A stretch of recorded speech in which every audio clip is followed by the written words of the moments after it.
The accessible scheme of the O.C.G. and I'm here playing Sonic Frontier.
Okay, let's see if I'm live.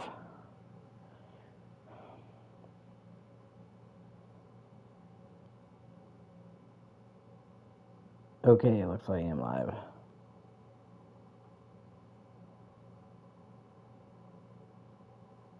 Okay, it looks like I am live.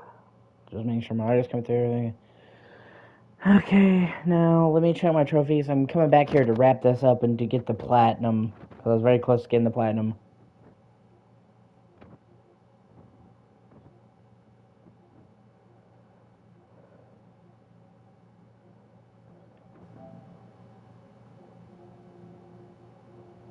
Yeah, I've already got most of everything done, actually.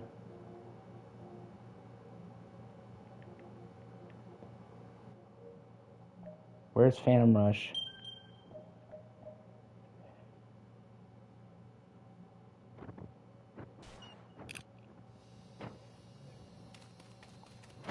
Okay, Echo, I love you. You gotta, you can come back up later.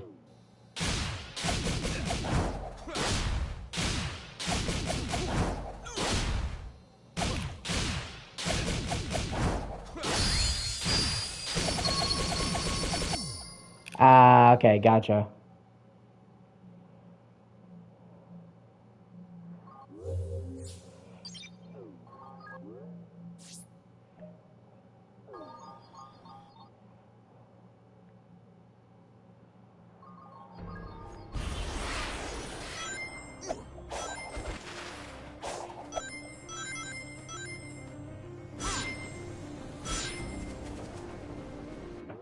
Yeah, I can't play this in graphics mode. I just can't. That'd be FPS or nothing.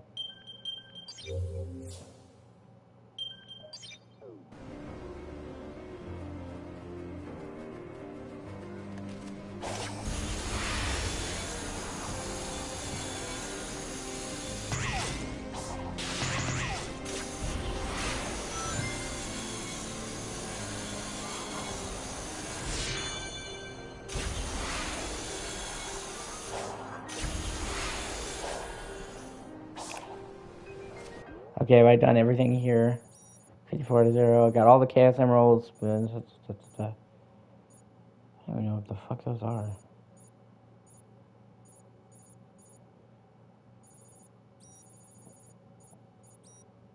Is that a boss? I feel I've already done.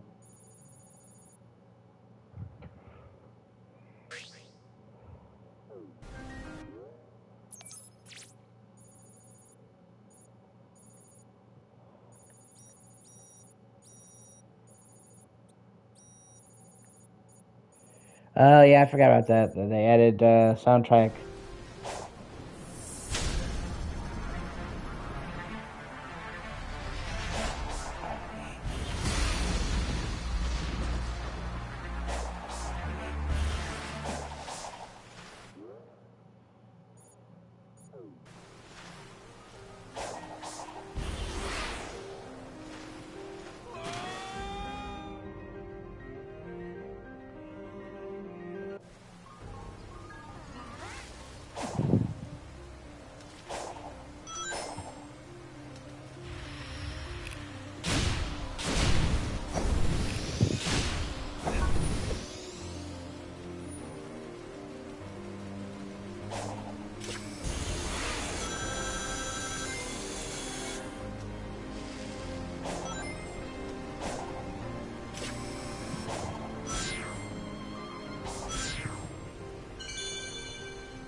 How's that counting that I did that then?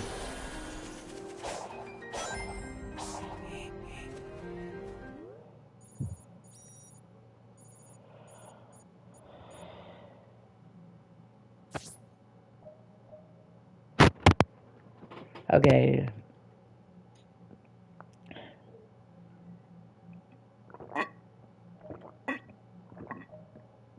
Oh, excuse me.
Or do I have to...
There's gotta be... I'm trying to remember how...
Okay, I need...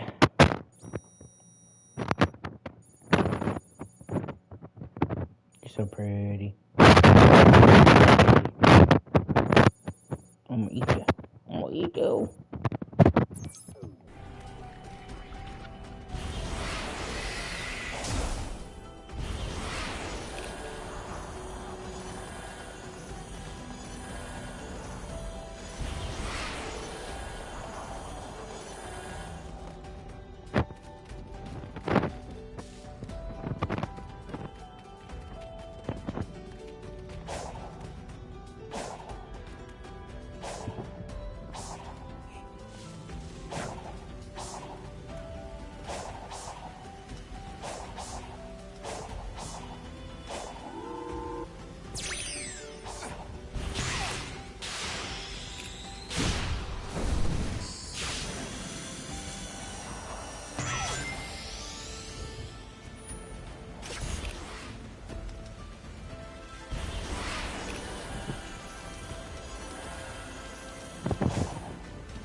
Sonic, do you think I can change?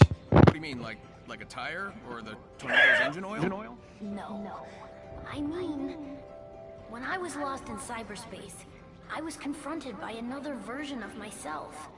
He said I was just a follower, that I couldn't think or act on my own. I wanted to argue, but I couldn't bring myself to say anything back.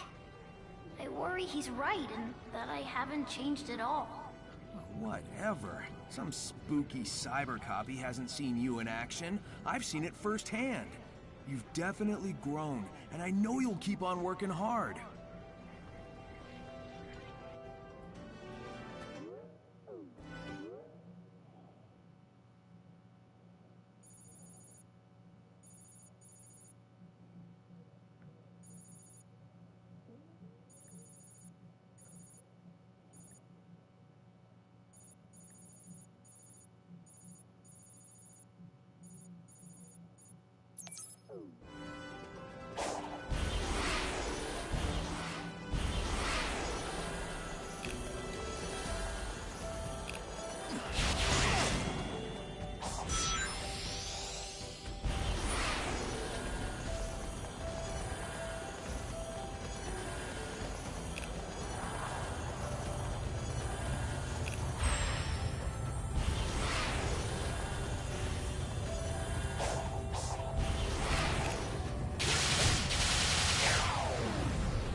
pretty high altitude.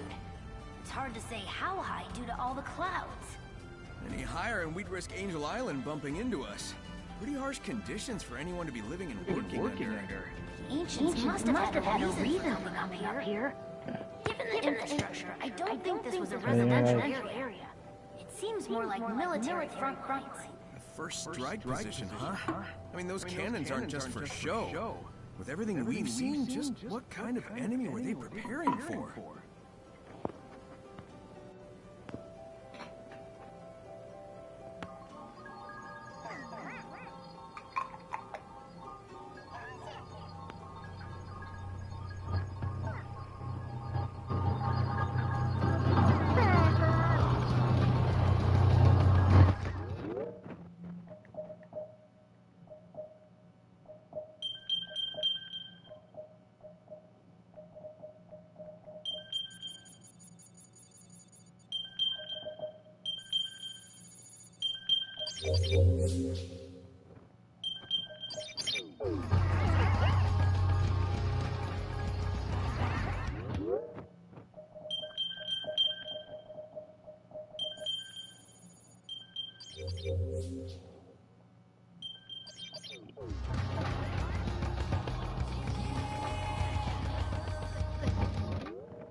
Ah, here we go.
Cyberspace the last time you were accessing it. While you were online, it opened up a lot of data. It was way too much to process, but I did get a glimpse of the ancients' personal data. Oh, so what? You know all their birthdays now? Much more than that. Sonic. It was their very essences. Their hopes, their dreams. Everything made them what they were. you see the correlation? Sounds a lot like what happened to you, Amy, and Knuckles. I mean, I'm glad you're all intact, but why were you all uploaded like that?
Ancient technology properly.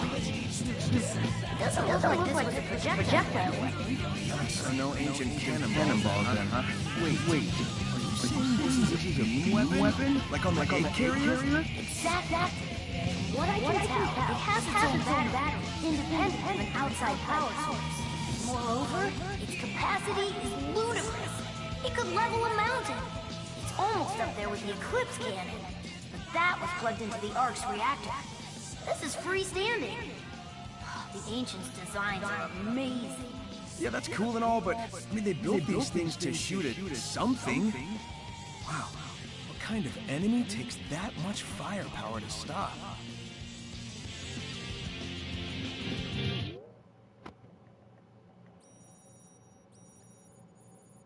Okay, yeah, looks like that's...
Hold on a second.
Preparations are not complete. Continue exploring the island until then.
Uh.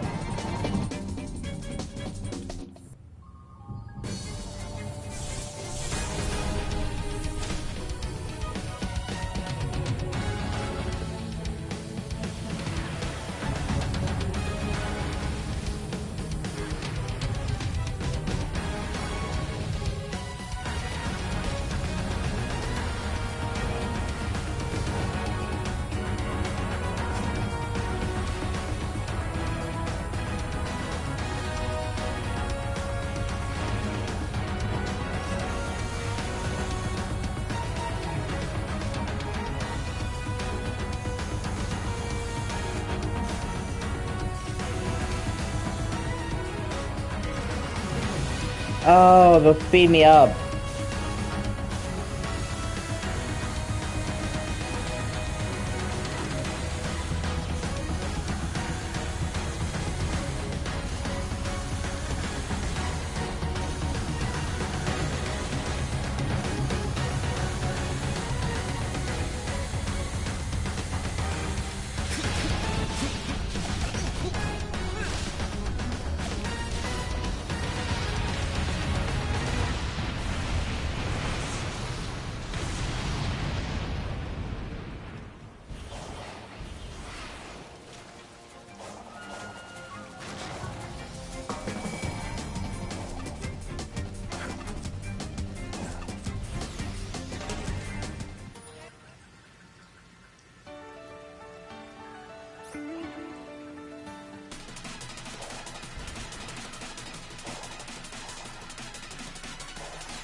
Will there ever be an end?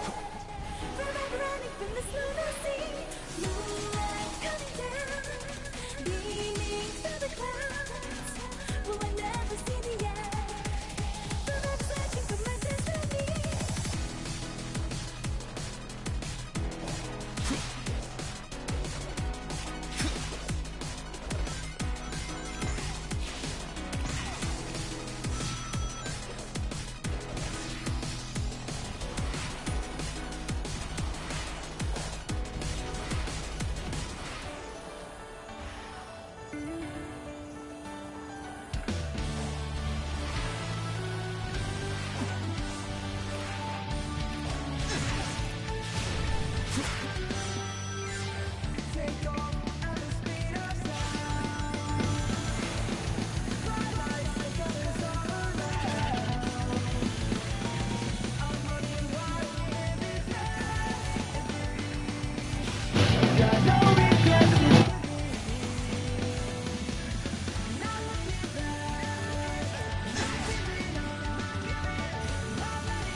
Oh, oh yeah.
Damn it!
the fuck do I get up there?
How's it going, man? Good to see you.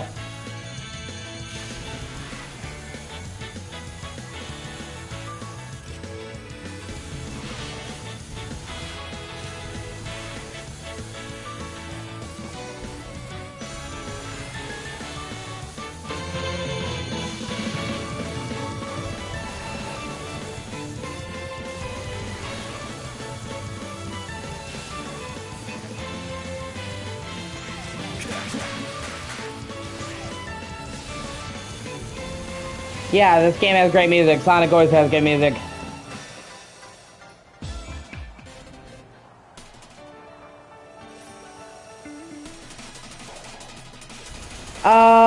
Just a couple.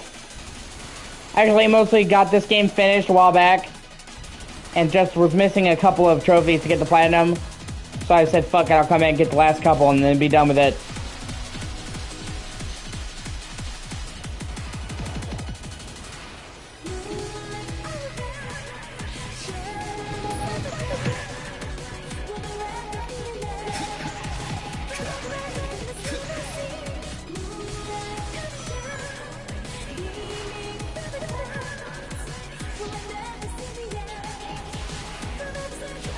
It's actually pretty good. I have a love-hate relationship with Sonic because I grew up playing Sonic, and there are many Sonic games that I love, but I cannot stand the modern Sonic community. They're some of the most toxic fucking gaming communities out there, and I think there are more bad Sonic games than good now. You know what I'm saying? Like, there's been so many fucking letdowns from Sonic games.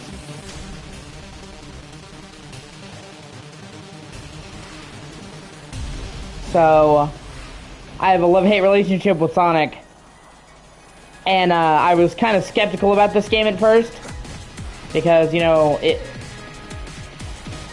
the last Sonic game before this was, Sonic Forces. Which just fucking sucked. Yeah, Sonic Mania is great. But that's what I'm saying, though, man. Is like, games like Sonic Mania are like the exceptions, not the rule. You know what I mean? Like, there's so many fucking Sonic games that are disappointing and let me down. Sonic and the Black Knight, Sonic and the Secret Rings, you know, like, Sonic 06, one of the worst games of all fucking time. So, there's just been so many Sonic games, and when they announced they were doing something really ambitious and going open world with this one, I'm like, I don't know, but it won me over. It's, you know, don't get me wrong, this game is rough around the edges. This is not a perfect game by any means.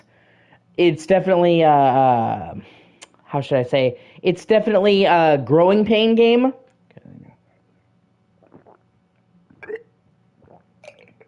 Because this game is almost the start of a new era in Sonic. Yeah, Generations is fucking great, man.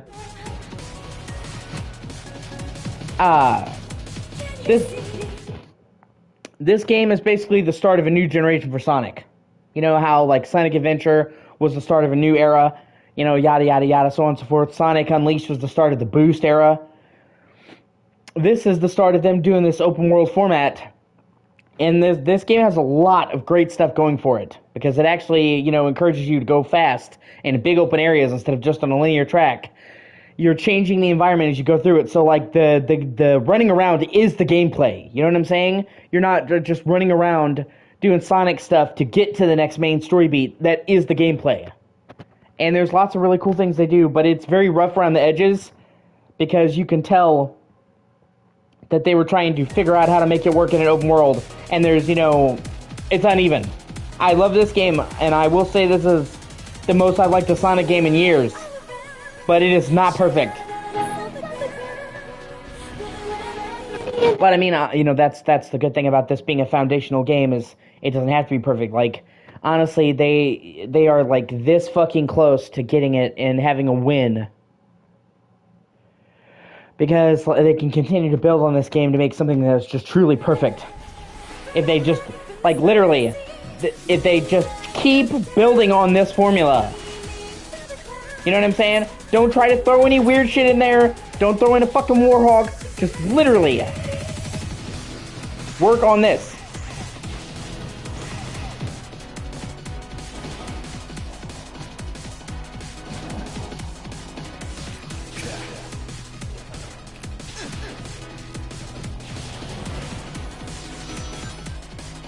Because, see, all of these rails and shit that you're seeing,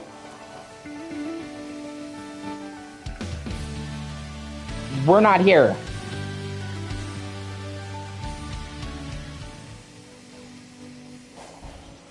You create them.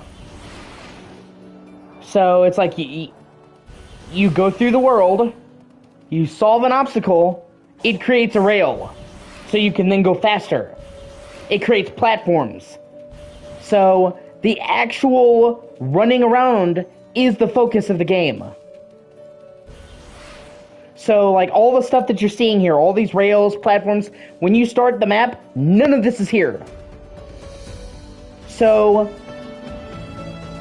it's almost like they took the world and they broke it up into thousands of tiny little speedways.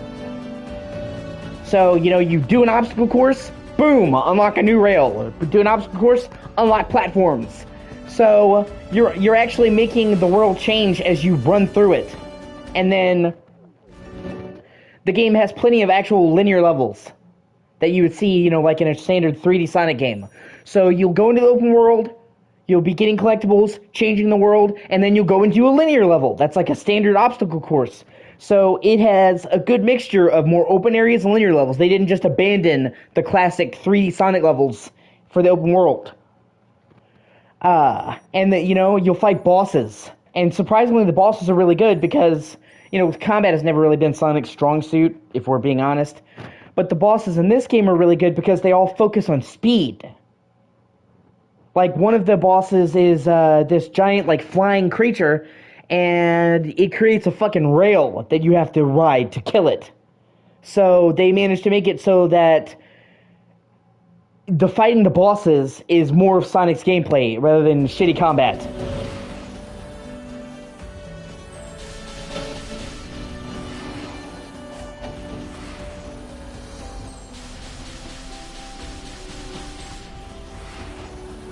And like I said, there's a lot of good stuff in this game. It's just kind of rough around the edges. Because they had never done a Sonic game like this. Honestly, I can't even hardly think of any game that they did like this.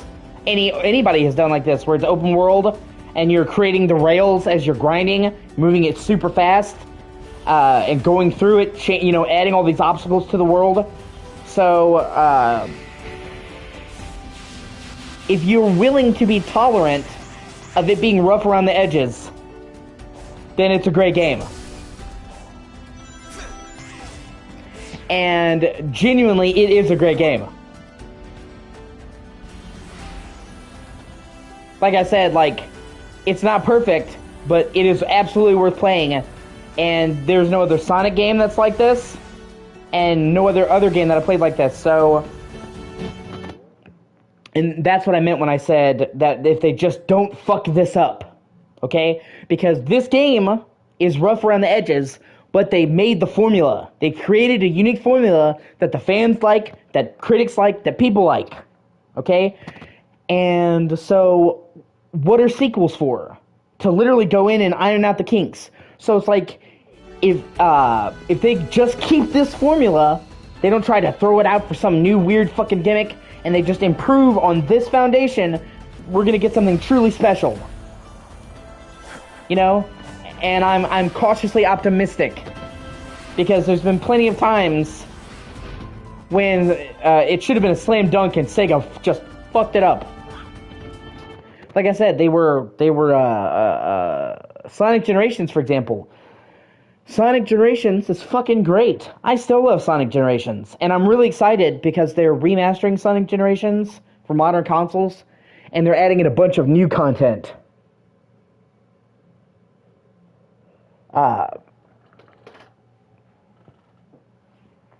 But then they did Sonic Forces. That just threw that whole thing in the trash and fucking sucked. Well, when it comes to what I would add or improve, it's just a general refinement. It's like, for one thing, they had to overhaul their engine. Obviously, going from linear courses to these big open areas. And one of the very, very, very, very, very noticeable issues with this is that you can see a huge amount of pop-in. And I don't mean like, oh, a little bit. I mean like it's very noticeable. Like you can see all the rails, all the platforms popping in. Like you see just now. I mean, it's very noticeable. You're seeing massive, massive chunks of the map just pop in out of thin air. And it's not like a deal breaker, because, it doesn't affect the gameplay, but it really kind of takes you out of the immersion, seeing all these massive things just popping out. It's not, you know what I mean? And it feels super dated in that respect, because we figured out much better ways to deal with popping in games than just have the map just right in front of you. So if they could upgrade the engine to hopefully kind of mitigate some of that, like, I don't expect the draw distance to be infinite, but it's like having it pop up like 4 feet from your face is a problem.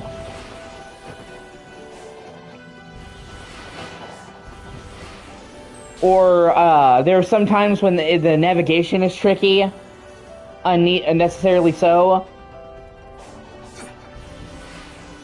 And just like a general refinement. It's hard to explain. But the formula is there. That's what I'm saying. Like, this is very much them getting in on the ground floor. So I just, if they just keep on this path, they're gonna come away with something great. Like, see what I mean? Like, you just massively see huge portions of the map loading in.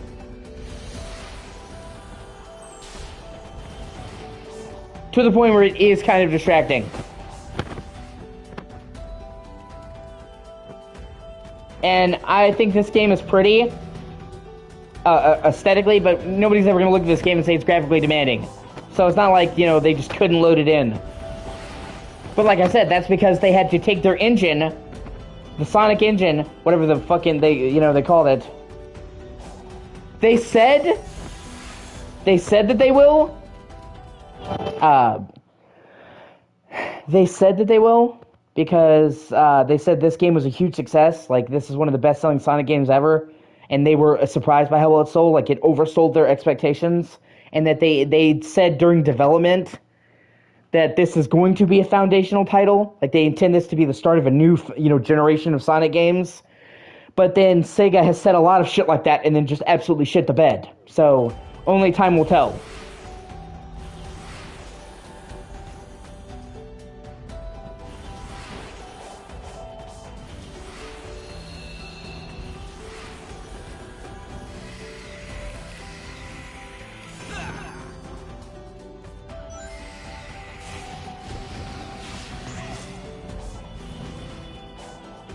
Or, one of the cool things is even though the world is 3D, as you can see, there are several parts in this game where you will lock into a 2D perspective, like a classic Sonic thing. And that's cool, but there are other times when you can't break away from this rail. So you'll be in the open world, and you'll jump onto a rail, and you'll have to finish the path to get out of it, which is just kind of clunky. In an open world like this, you need to be able to jump out of the path. If I'm midway through it and I'm like, hey, I'm gonna fucking jump over here, I should let me. Just stuff like that.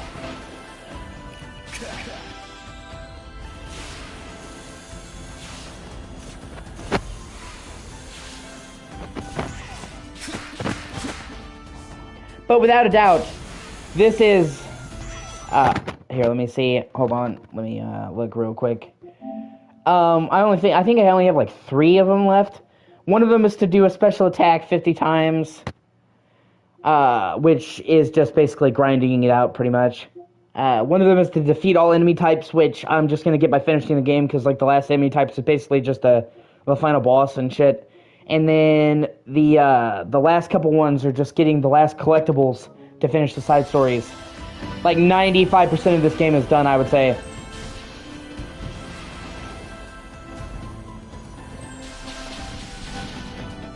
My character's already at the max level. I've done all kinds of other collectibles. It's just that last thing, and then I just it's not like I didn't like it, but I'm sure. Have you ever played a game, and it's not like you didn't like the game, but you just got away from it? Like you just got distracted and you just fell out of touch with it. It's not like, oh, I don't like the game. You might even like the game, it's just, you kind of fell out. That's basically what happened to this. I meant to come back and do the last bit of collectibles, and then I got away from it, and several months passed. So now I'm just like, okay, it's time to just finally fucking clear this out. Be done with it. So I can, say I have a platinum, because I'm only missing like 5 trophies, And most of them are just, like I said, the remaining clear up. I've already gotten most of the stuff done.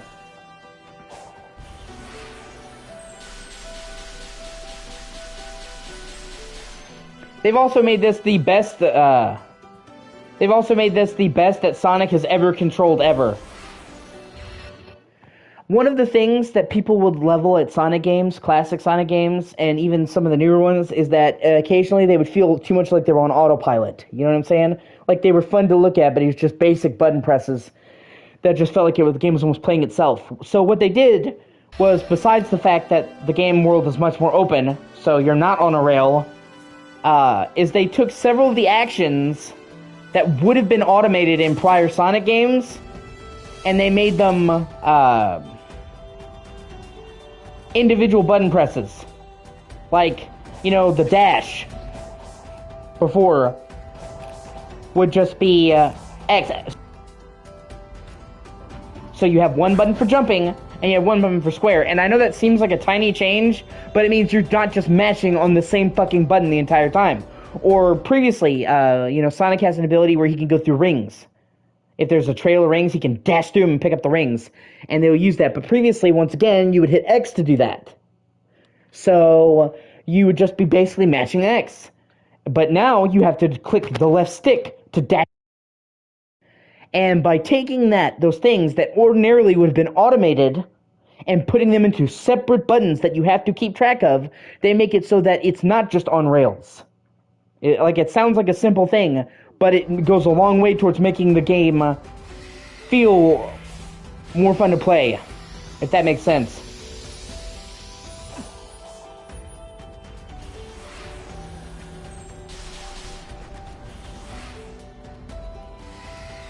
And then they added all kinds of cool stuff, like this whole thing. Sonic can draw trails around enemies.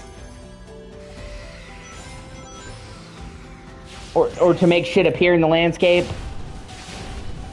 He can run up walls now and bounce off walls. Just like stuff like that to make it less on rails.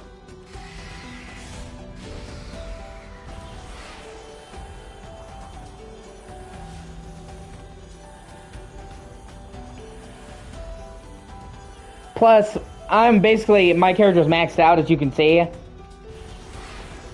Yeah, no, that's fair. Yeah. I understand what it's like to have crazy backlog, man.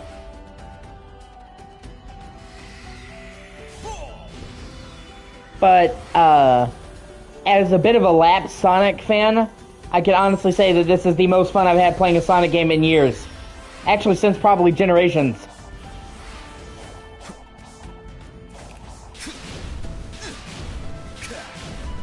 Because for a long time, I kind of got away from Sonic games. Because, like I said, a lot of them are really shitty and disappointing. Like I said, I honestly think there are probably more bad Sonic games than good ones at this point.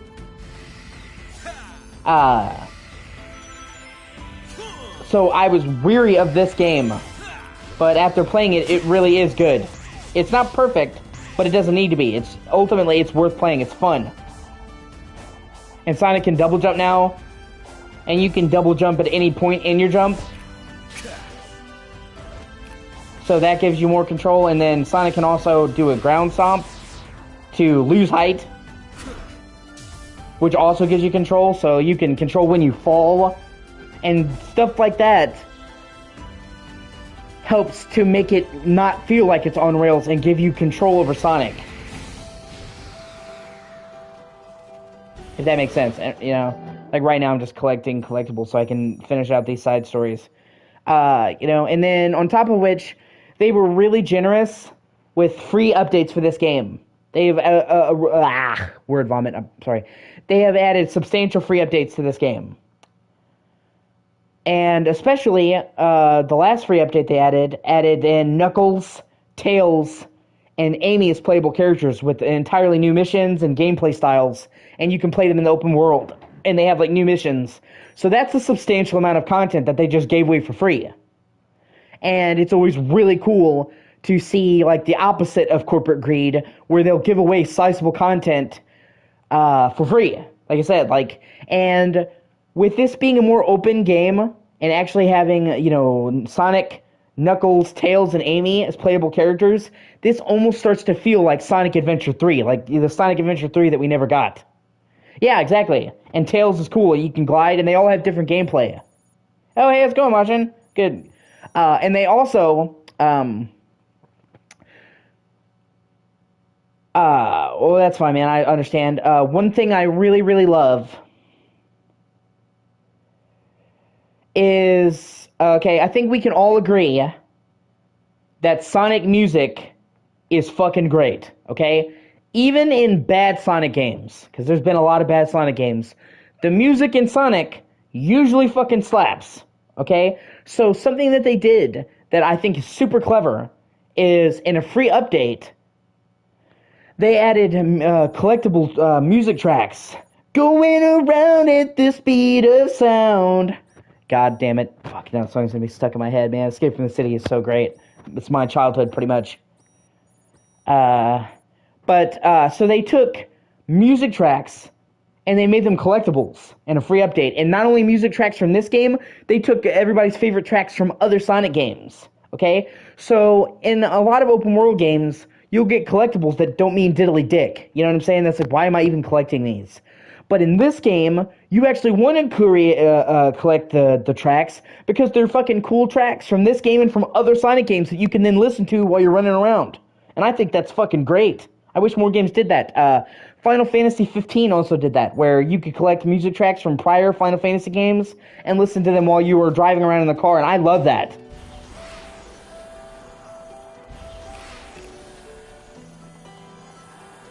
And they even went and they took classic Sonic tracks and they reorchestrated them and made new versions, which I also think is cool as shit. So like I said, if you can put up with this game being rough around the edges, having kind of shitty graphics, because obviously this is not going to blow you away, and having shit pop in, this game is absolutely worth it. And it's one of those situations where the game is rough around the edges, but it has a lot of heart. You know what I mean? Like, if a game has heart, if it's got it where it counts, I will forgive a lot of problems. And this game... Yeah, exactly. That's what I'm saying. It is a great idea. Like this song. I had to basically collect this.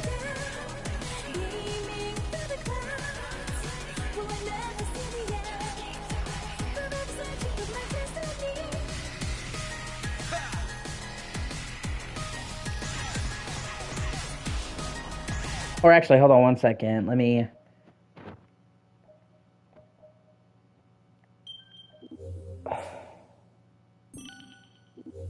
Oh, that's right, chat.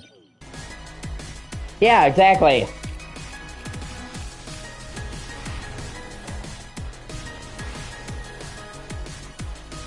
So like I said, it definitely lacks a lot of polish. It's not gonna blow anyone away graphically, and it has tons of fucking pop-in, despite the fact that it's not gonna blow you away graphically. But it's just a fun game with a lot of heart, and they leaned in to the speedness of it, if that makes sense. Like, running around is not just what you do to get to the next major plot point. They made it so that the running around is a focus of the game, which, as a Sonic game, that works. Gotta go fast! And like I said, I really love the idea of transforming the landscape as you explore it. And it creates a sense of what you've done, because you can tell somebody, well, you've completed this, and this in this region, and that's fine. But it is so much more effective for me to just be able to look out over the landscape and see a rail here, a platform here, and say, I did this. I made this pop up, and you can instantly see what you've done and how you've changed the world around you. And, you know, and like I said, and it's really great how it funnels between open world, classic level, open world, classic level. So you get a really good blend of the more regular Sonic levels and then the more open sandboxes where you can just run around. They didn't give up the Sonic levels that people like. They added the open world in addition to. And the linear levels were actually really good.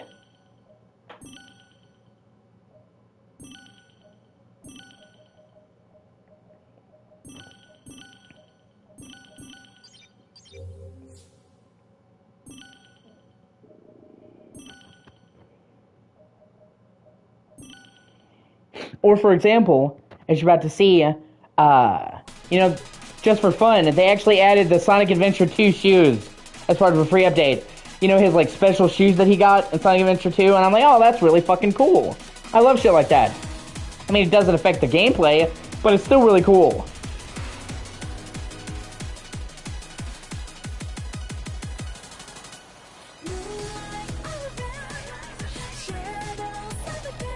And there are times, and then there's a skill tree, as you can see, so you constantly upgrading your abilities, which that's not something they've done in any of the Sonic games.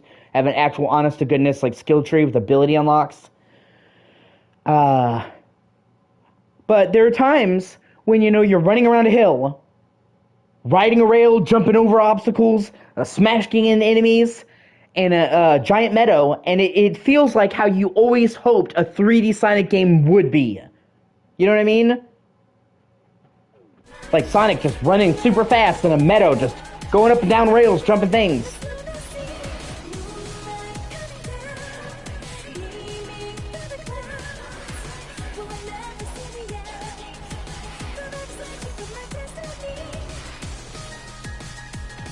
Plus, unless I'm mistaken, I'm like 99% certain that this is going to be the last Sonic game on this engine. I'm pretty sure they've stated that this is the last Sonic game that's cross-gen, because obviously this game came out in 2022, so it was on PS4 and PS5, Series Xbox One, and Series X. So this is not even a proper, fully next-gen game. So the next Sonic game, we are going to see a leap in graphics, as it will be a PS5, Series X only game to make the most of the system. So that right there also has the potential to be awesome. Because they can take all the good stuff that this game did, take fan feedback and sand away the rough edges, and then dramatically upgrade the graphics because they're only, they can make the most out of this generation of hardware because they're not having to design around last gen. So, like I said, this to me is the start of a promising new course. Now, are Sega going to keep following this and they're going to keep building on this? Who knows? There's been plenty of times when they had a good course, like with Sonic Generations, and then they just said, well, fuck that, we're going to throw that away for some garbage. But I honestly hope that they follow this road. I honestly hope that they follow this road.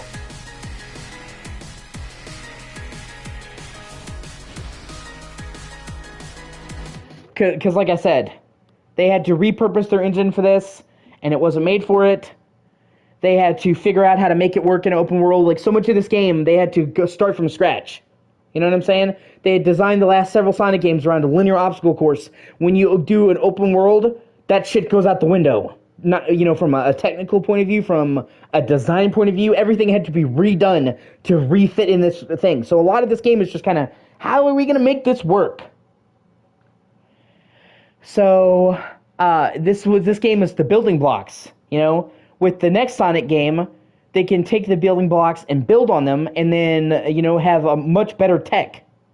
Instead of just taking their old Sonic engine and kind of retrofitting it to do open world, which causes the issues with draw distance and stuff that you've seen, they can, for the next game, design the tech around the open areas and get a much better result. As well as the fact that, focusing on PS5 and Series X just allows them to do a lot more, technically speaking anyway, just right out of the fucking gate. So, I hope that this game will be a stepping stone for games to come. But whether Sega is going to take the win or they're going to do some stupid shit like they've done before, only time will tell. Because honestly, it would be a shame to waste the progress that this game has made and the foundation that this game built. built.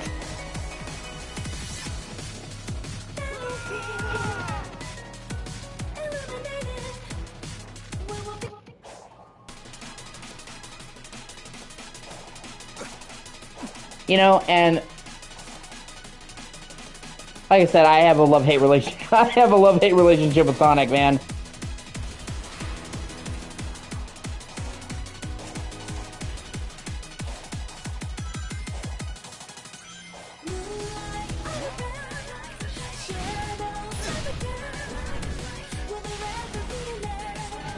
Okay, so here's a good example to make the point that I was trying to make, okay? Compare Sonic to Mario, his contemporary, and arguably his greatest rival. You know what I'm saying? Like, gameplay-wise, Sonic and Mario were always competing with each other, at least back in the day. Mario, I can probably say that there's definitely some Mario games that are better than others, okay? But I do not think that there has ever been a bad Mario game. Like and I'm not talking about some weird spin-off title or some shit, like a Nintendo-made Mario game. I don't think there's ever been a truly bad Mario game.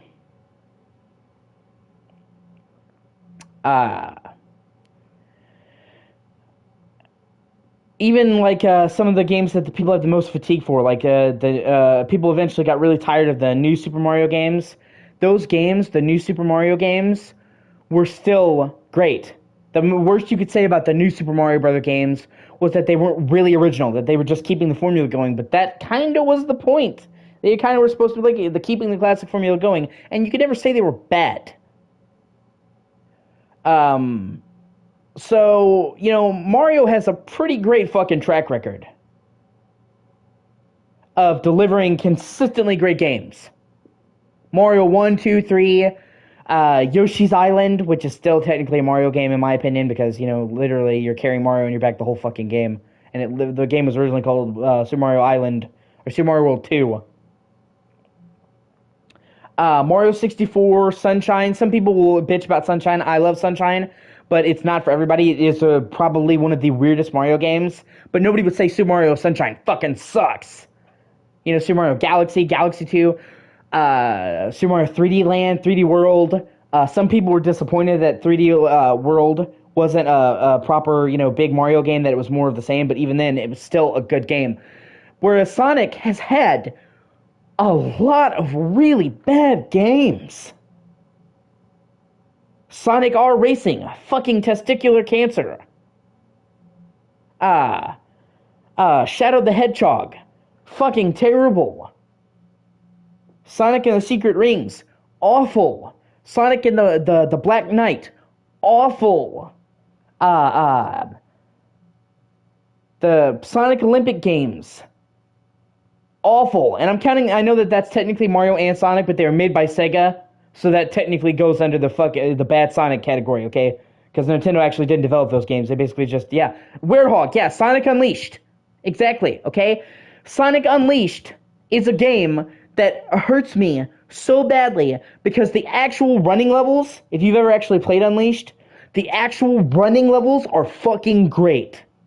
Each of the main levels where Sonic is boosting are fun. They're clever designed. Each one is themed after a different country in the world.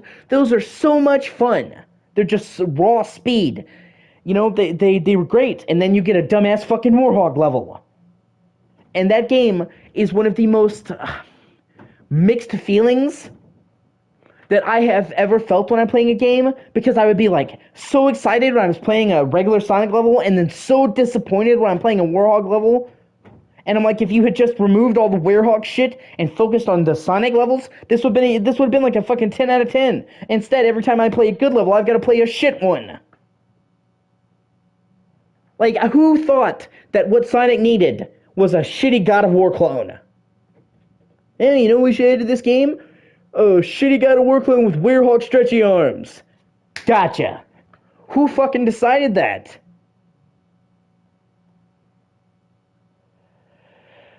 Oh my god. So, fucking, and I couldn't even list them all, dude.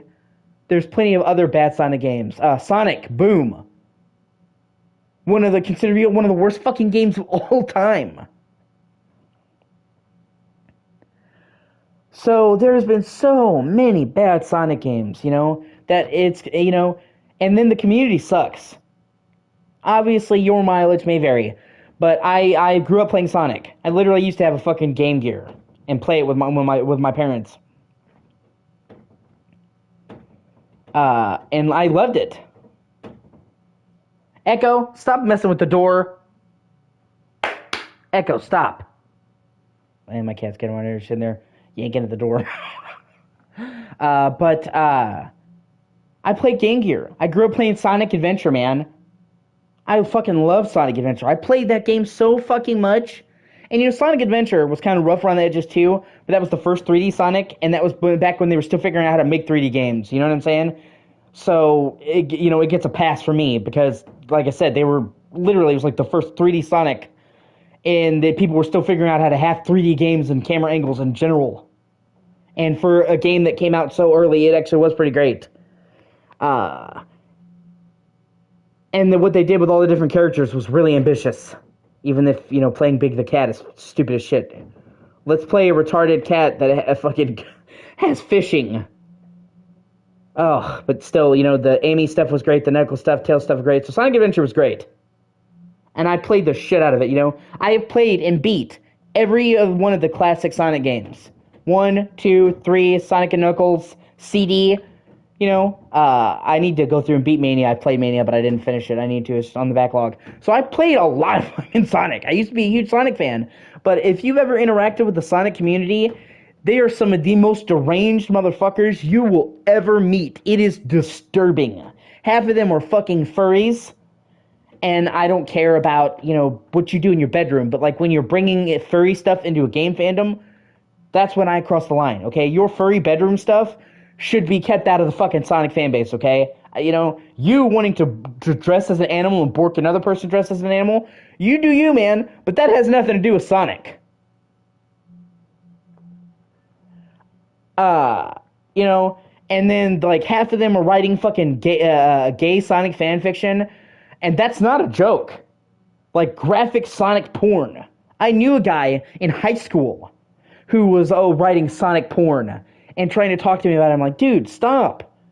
Stop. I'm like, if you have your jollies and you like the thought of two anthropomorphic animals borking, great for you. I'm just here to go fast, man. I just want to go fast. I just want to play the fucking game.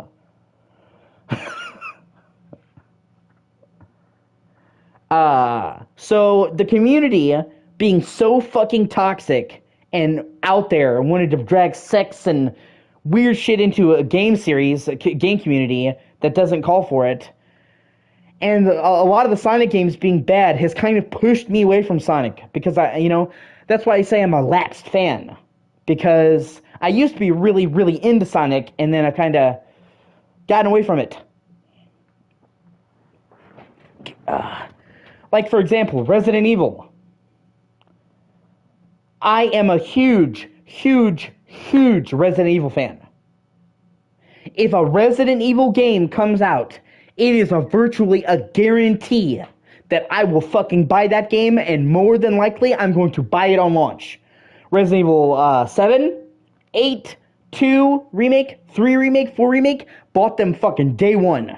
Had them pre-ordered. If it's a Resident Evil game, I am fucking there. Because I'm a huge fan of the series. And that's how I used to be with Sonic until that stuff happened. And now I'm just like, well, I'll wait and see if it's good. You know what I'm saying? I don't have that energy for it anymore like Final Fantasy. 15. Went to the midnight release of 15 at GameStop. 16. Had that shit preloaded, fucking played that stuff the day of. When I'm a hardcore fan, I'm on it.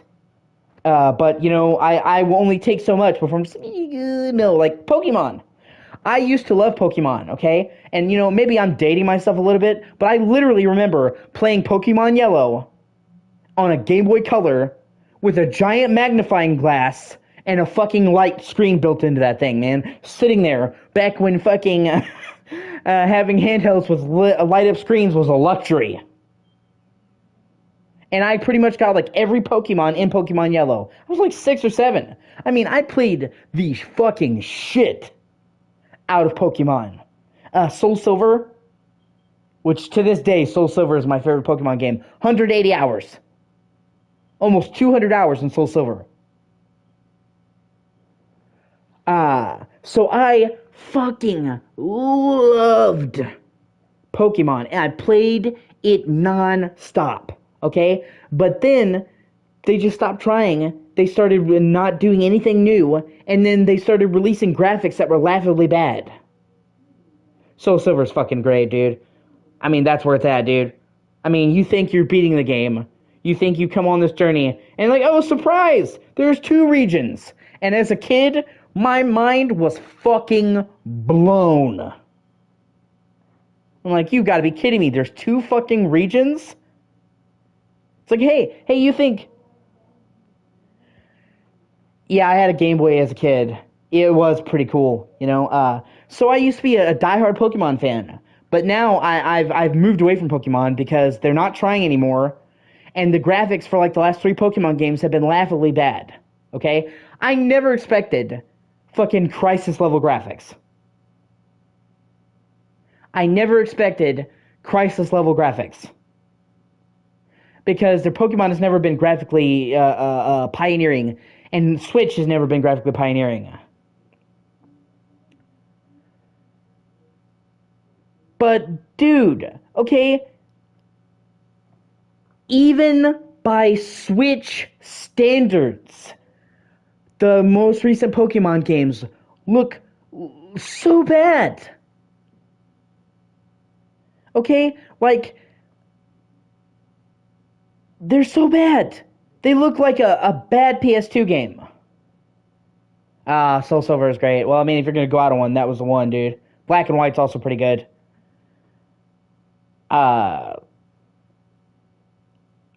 But, okay, so it's not like I expected a cutting-edge graphics, but I'm saying even by Switch standards, the new Pokemon games look bad.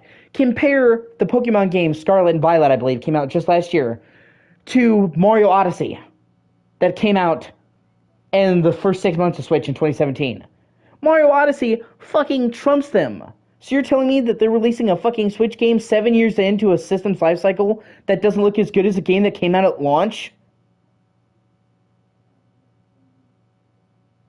And on top of which, from what I've seen,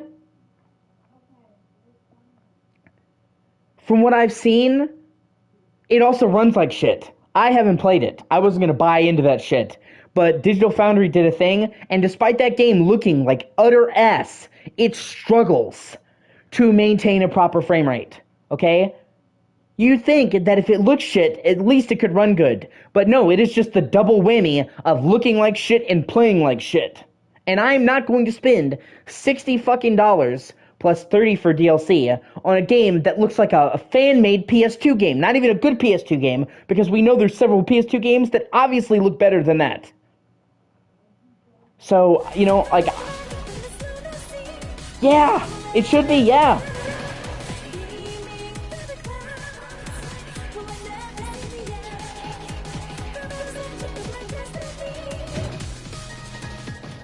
You totally get it. That's what I'm saying. So I refuse. The same thing happened to me with Kingdom Hearts, dude. Oh man, I'm not gonna go on a rant. I've already ranted about this so many times. I'm gonna keep it simple because we'll be here all fucking day. The anger that I feel when I talk about Kingdom Hearts. I'm a huge diehard Kingdom Hearts fan. I played Kingdom Hearts 1 when I was like 5 fucking years old. I have followed every fucking game in the series. And Kingdom Hearts is one of my favorite game series ever. Okay, I would buy a Kingdom Hearts game as soon as it came out. I have all the fucking remastered versions of the Kingdom Hearts games. I have put God knows how many hours into Kingdom Hearts, and I 100% completed Kingdom Hearts 2 back in the day. Not the Final Mix version, because I literally did it on PS2 back when you couldn't get that in English territories. So I put hundreds of hours into Kingdom Hearts. Kingdom Hearts 3 fucking broke me. It's not a bad game, but it is the most disappointing game I've ever played. After 13 years of hype, after building up to the story arc, it was a fucking train wreck, and was not in any way what we deserved. And like I said, if you judge it on its own merits, it's a decent game. I would never say it's bad. But in terms of sheer disappointment for me, I have never been more disappointed by a game in my entire life because the expectations for Kingdom Hearts 3 were so high and it fucking failed to clear any of them. Combat felt like it went back several entries and was just button mashy as shit and was more fun to watch than play. The fucking story, despite supposedly being the end of the arc that they had been building up since Kingdom Hearts 1, doesn't answer fucking any questions and still leaves like 15 threads unanswered. The world selection is all over the place. They couldn't bring back fucking Radiant Garden. They couldn't bring back Radiant Garden, but they could choose to bring back fucking Port Royale, Pirates of the Caribbean.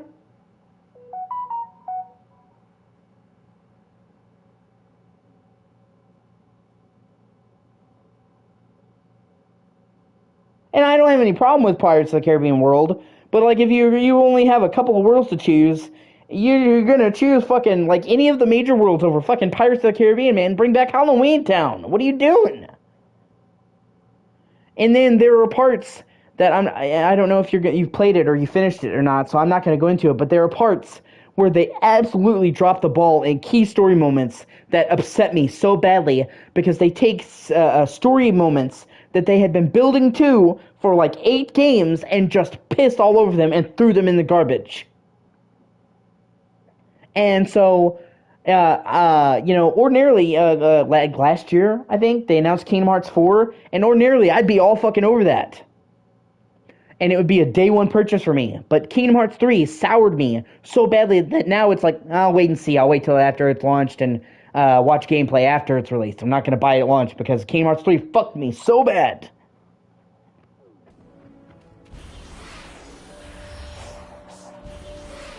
And that's also where, I talk about how people are making the game industry worse. The people bitching about the game industry sucking are helping to make it suck because they'll bitch about a game being shitty and then keep buying it year after year. Like, when was the last time a Call of Duty game was good?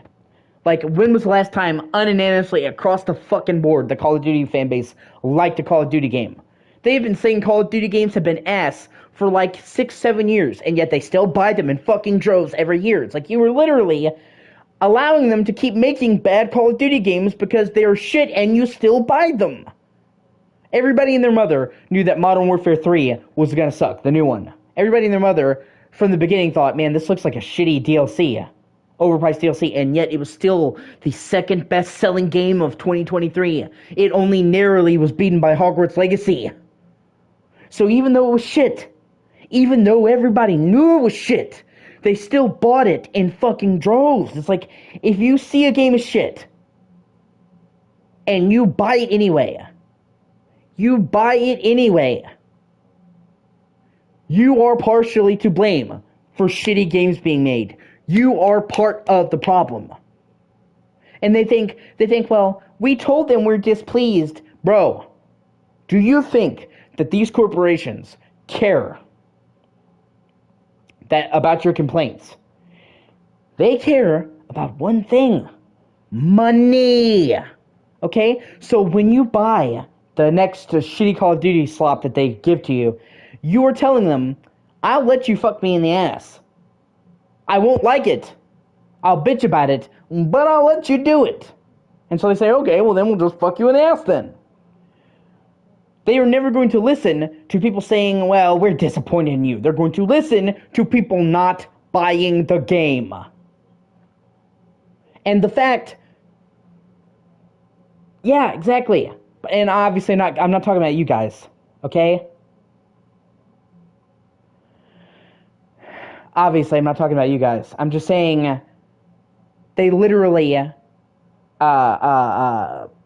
sold almost 20 million copies of Modern Warfare 3. It is considered to be, without a doubt, the new Modern Warfare 3 is considered to be the worst COD game ever made. That's the consensus that I've heard. I haven't played it because I'm not going to spend $70 fucking on that shit. But from what I've seen, gameplay footage, from what I've seen from people who play Call of Duty a lot, who really love Call of Duty, it is fucking atrocious. And yet it still sold almost 20 million copies and was the second best-selling game of the year, only narrowly being beaten out by Hogwarts Legacy, which was like a landmark event. And Hogwarts Legacy was an actual good game. And it only barely beat it. And games like Alan Wake hardly sold at all. Alan Wake 2 hardly sold at all. That breaks my heart. Alan Wake 2 is so fucking great. Alan Wake 2 is legitimately, without hyperbole, in my opinion, one of the greatest games ever made, and without a doubt, one of the best horror games ever made. Alan Wake 2 fires on all fucking cylinders. It is ridiculous how great that fucking game is. It runs smoothly. It looks fucking amazing. It is jam-packed with content. It has very few bits of filler. It has 2 campaigns.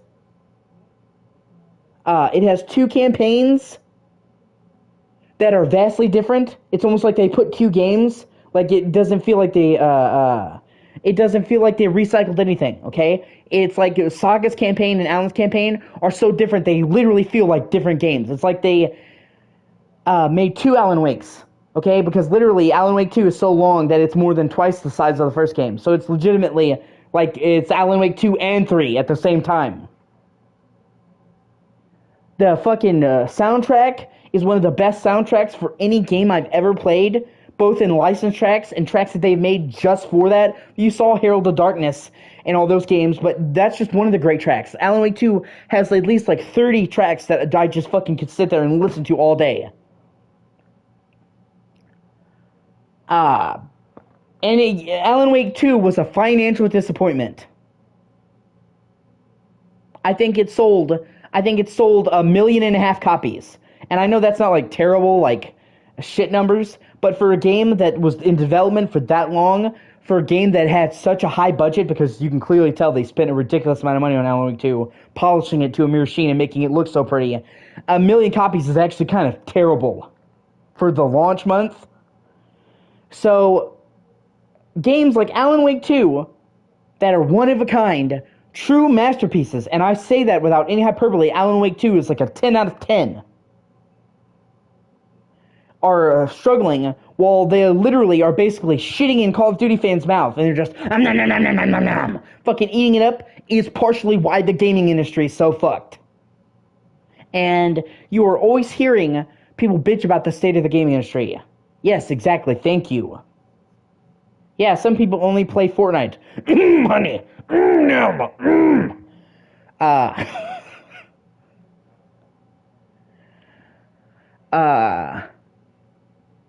It shows how the game industry is fucked. And people are always bitching about the game industry, Ben. But then they don't understand that they are helping make it this way.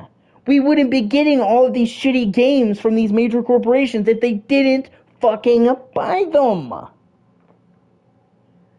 Like, and I'm not putting all the responsibility on the customer, okay? Definitely they take responsibility because they should have made a shit fucking game, okay? But you can't just sit there and say that it's just Activision's fault.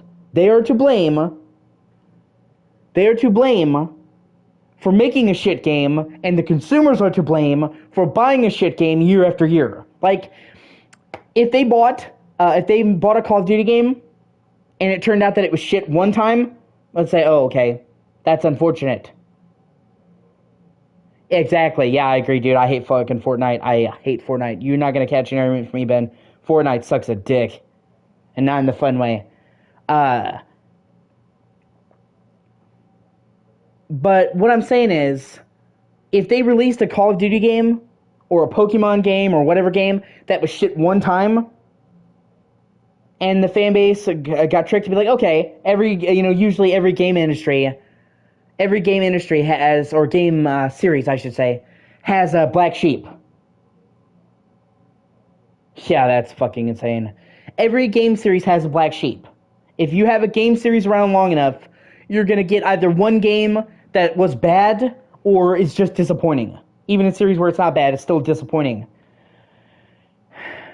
And then you could say, well, you can't blame the customers because they previously had been releasing good games and then they released a bad game and they didn't know.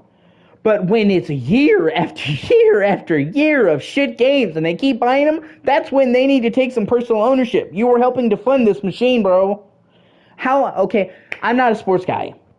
I am the furthest thing from a sports guy. I'm a fucking nerd through and through. But honestly, when was the last time there was a good football game? Or a good NBA game? Or a good fucking soccer game? Or even a good wrestling game? Year after year, every time you see a new NBA game come out, or a Madden game, or a FIFA game, they'll say, man, this is shit. This is just the same old shit from last year. It's grossly ridden with microtransactions. We hate this. And then, the next year, they're still buying it. Day one. So that's like my problem, man. Is that you can't put all of the blame on the fucking devs when the customers are buying it. Ultimately, I'm trying to figure out a way to put it, not being super ranty or whatever.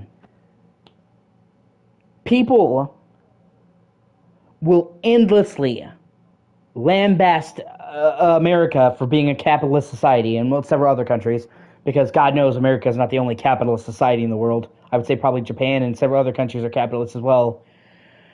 And they'll say that capitalism is bad, and they'll explain to you why capitalism is bad, but then they show that they don't understand how capitalism works.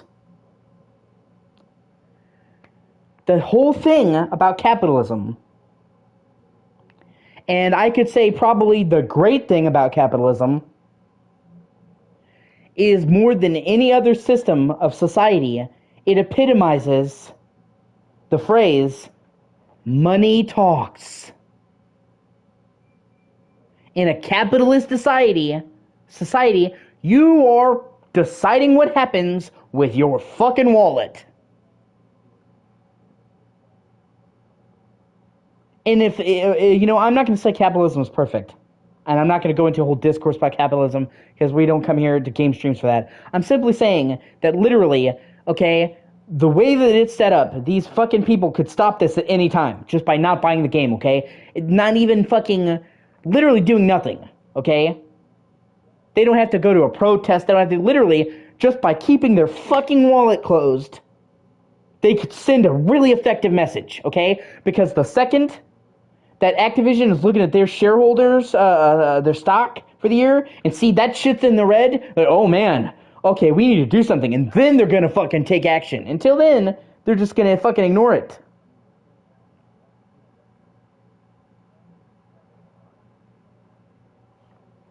Fuck, I gotta restart my phone. That's the thing.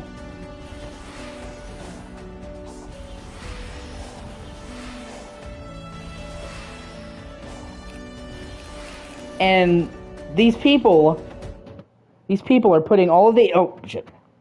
Yeah, exactly. These people are putting all of the onus on the developers.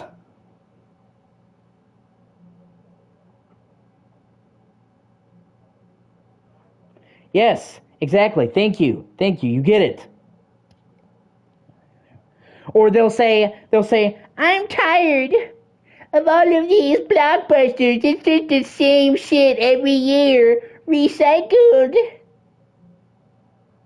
But then a movie will come out that's super unique and nobody will fucking watch it. It's like, I thought you said you were tired of the same old shit, dog. And then a movie comes out that's not the same old shit and you don't go to see it. And then you wonder why they focus on blockbusters. Because that's where the money is. That's what I'm saying. Like, it is the simplest thing in the world. It is the simplest thing in the fucking world. Just don't buy it. It literally requires no effort on your part. Your lack of effort will do wonders, okay? Like I said. Because these shareholders don't care about our opinions. You think Bobby Kotick is saying, well, they said the last Call of Duty game was bad. I'm sorry. We gotta do something, Dave. No. They look at it and say, well, we're in the green. We made a profit. Who cares what they fucking think? And then they sit there and laugh all the way to the bank. But the second they start to see a dip in their profits for the year, then you're going to see them fucking change.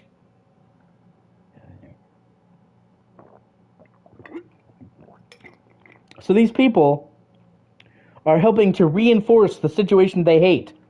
And they can't see that. They can't see that they literally wouldn't have any fucking money to keep making these shit games. They didn't fucking buy them. And yeah, I know I keep pausing. My apologies. But I can safely say I have put my money where my mouth is. Because when I stopped giving a shit, about game series, I stopped buying them. I haven't bought Pokemon games in years because I stopped thinking they were worth buying. And I'm not going to support something I think is shit. I stopped buying fucking Sonic games that launch because they were fucking sucking. So I'm like, I'm just going to wait. When I decided that a game series was shitty, I just like, okay, I'm not going to buy them anymore.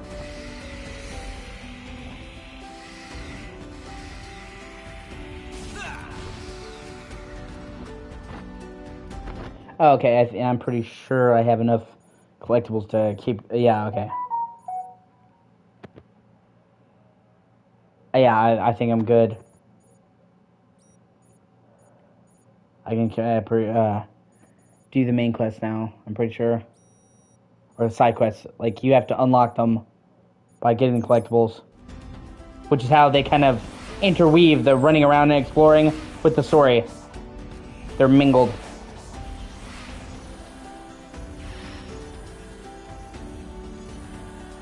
That's all I'm saying. I'm saying, like, yeah, obviously. Yeah, movie DLC. Did you like this movie? Well, for only $20, we'll give you 15 minutes of extra footage. Or in the theaters, do you not want to see ads? Insert 15 cents now. I mean, honestly, dude, if they could get away with that, they would. If you remember, a couple years ago, they actually had a battle commercials in UFC games where it would stop and read an advertisement in the middle of a gameplay, even single player. And the only reason EA didn't keep doing that was because the backlash was so severe that they had to backtrack and stop doing that. But if they could have put a commercial in a game, they fucking would have.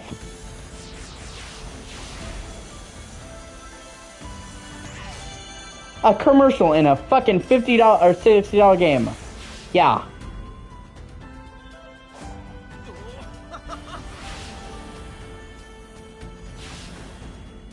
Like, what?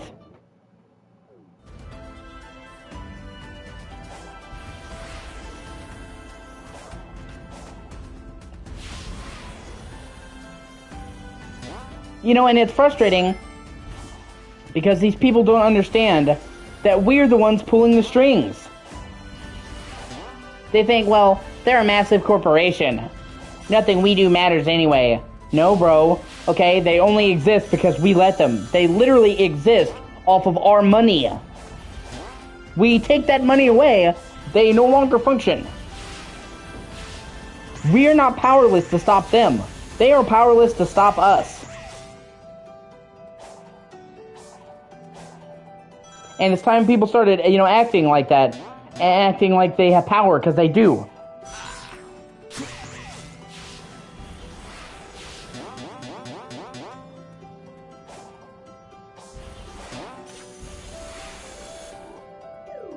Shit.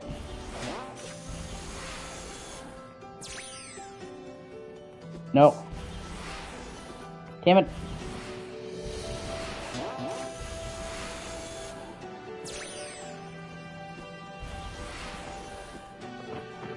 I'm trying to... Hold on. I gotta get up here to get that last mission with Sonic. Tails. Oh, I fucking killed myself. I'm saying people have more power than they think. And if anything, they're fucking playing into these people's hands. Because they want you to think that you're powerless. Okay, when in actuality, EA is not the fucking government. EA is not the empower in society. They're a fucking company, a consumer company. We are the consumer. They wouldn't have fucking jobs. They wouldn't have houses. They wouldn't have homes. There would be nothing without the consumer. And people have this mindset that the consumer is expendable. No, we're not. They fucking are. They operate at our leisure. If everyone in the planet collectively decided tomorrow to not buy any more EA games again, they would be out of fucking business, closing their doors in 6 months. Tops. And never make another game ever again. Same with Activision. Fuck even Sony. If everybody just said, we're never gonna play a Sony system ever again, Sony would be bankrupt by the end of the year.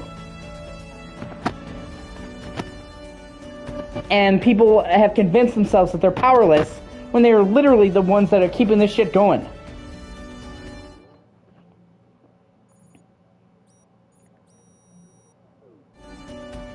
And that honestly, it may come across as, yeah, see, exactly.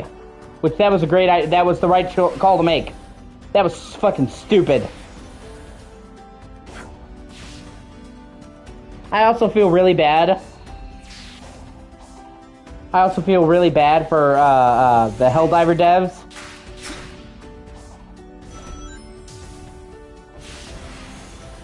Oh my god. I feel really bad for the Helldiver devs because we know they are not the ones behind this. Okay, it was Sony's mandate and they took the fucking heat for it. So they're just trying to make a good game and then having to deal with that fucking shit.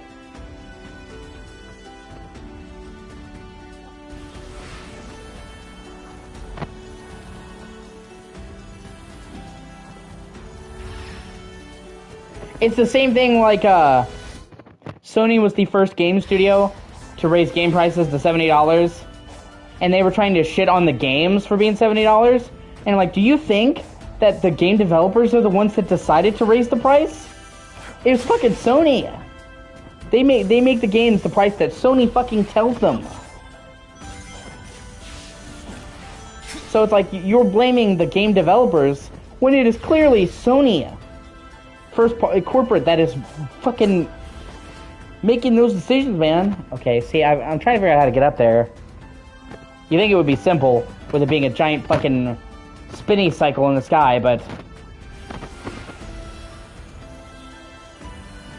because one of the side quests I need to do is up there.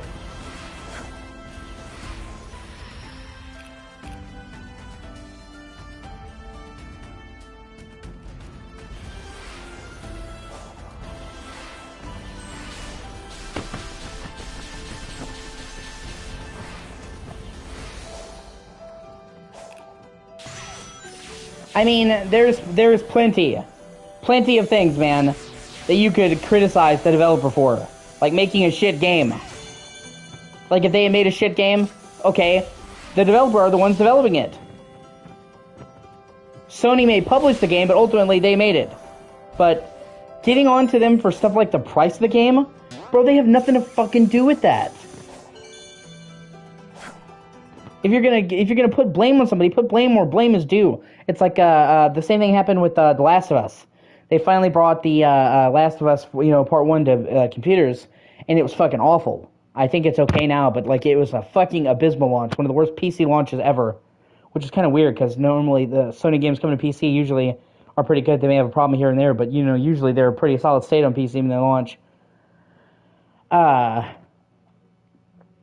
But people were shitting on Naughty Dog for the PC version of The Last of Us being shit when they had nothing to do with it. Sony was the one who decided to put The Last of Us on PC, and then they hired another dev team to make the PC version. Naughty Dog had this fucking jack shit to do with the PC port. So they carried absolutely none of the blame for it launching like that.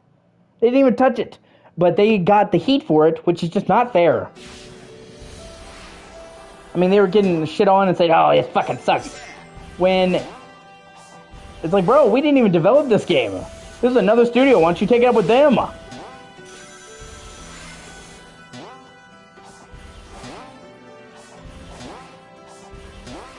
And I can understand people being disappointed. After all, people waited for The Last of Us to come to PC for ages. But, like I said, once again, you know, you have to know to put blame where blame is fucking due.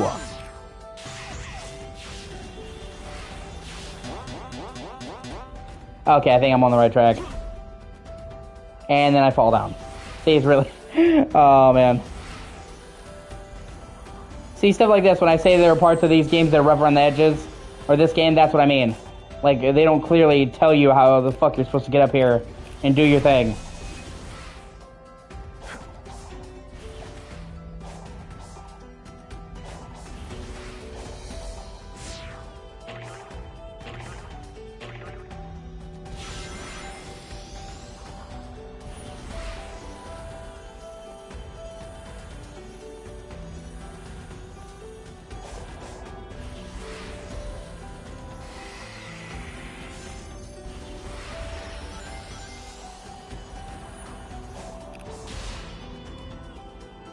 Oh yeah, I forgot you could ride these fuckers. It's cool.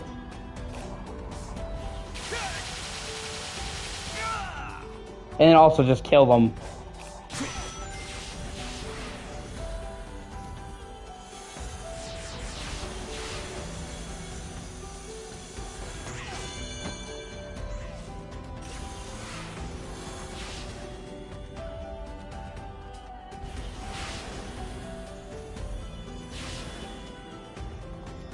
The same thing actually happened with Batman.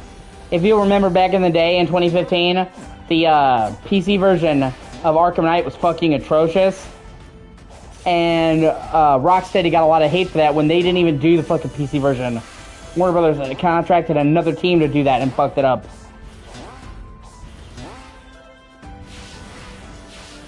Man, I really, really wish they would do a next-gen version of the Arkham games.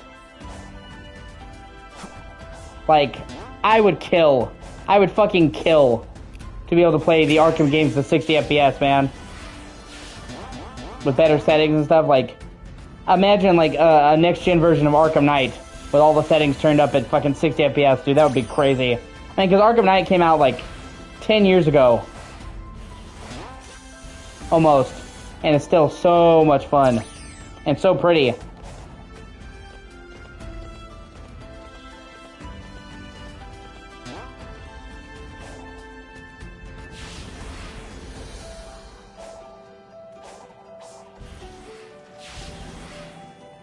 Oh, here we go.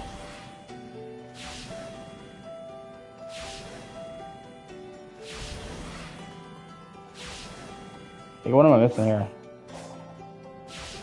There we go.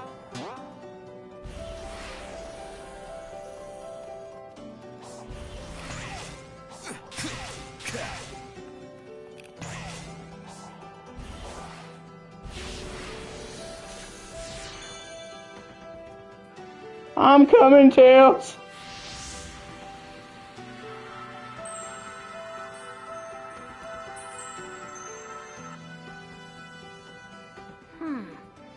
The whole reason we came here was because we detected the Chaos Emeralds were drawn here. Did you figure something out? I'm trying to put the pieces together. The Ancients' technology was built specifically for the Chaos Emeralds and runs on their power. All of the Starfall Island systems, even cyberspace, were in a kind of standby mode without the emeralds to power them. Once the power supply was restored, though, someone would have had to boot up the systems and get them running. I think I can guess who.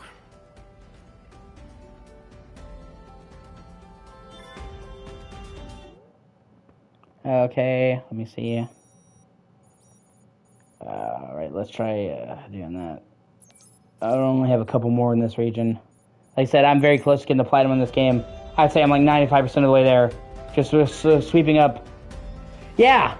It's, Believe it or not, it's actually Roger Craig Smith, who played Batman in Arkham Origins. He's been the modern voice of Sonic for a while. And he does a great job. I think he might be my favorite voice actor for Sonic.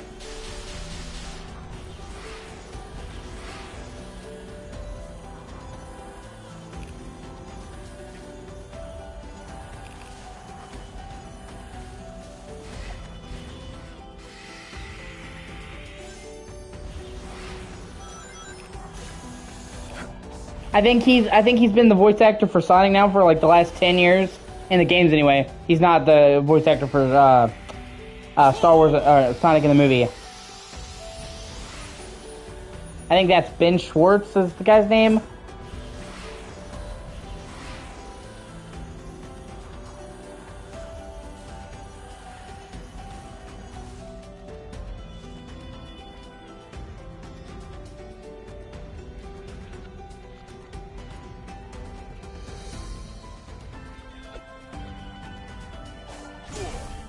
Okay, it says I don't need any more to unlock it.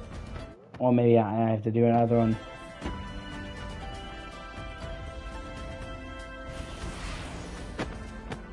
Or, okay. Weirdly, it's acting like I'm in danger because it won't let me.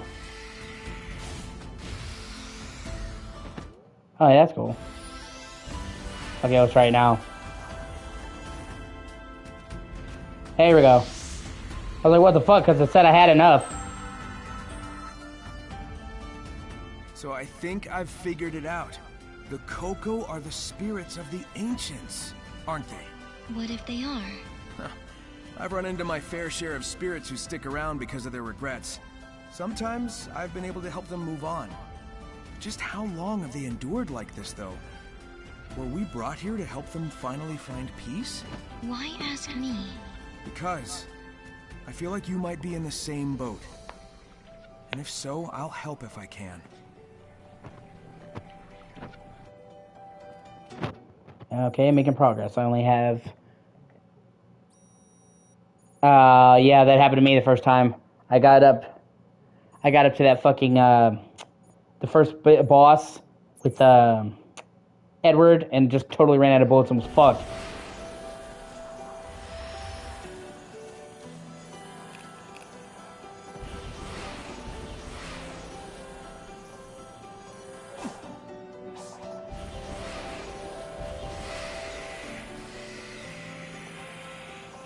The Guardian!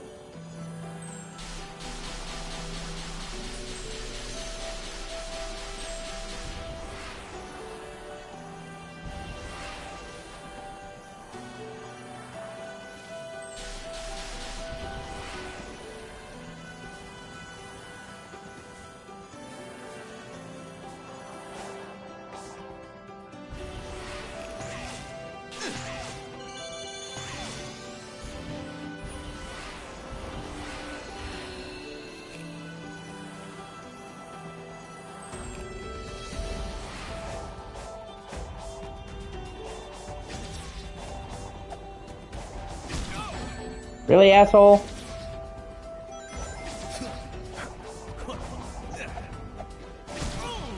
Ah, what a dick.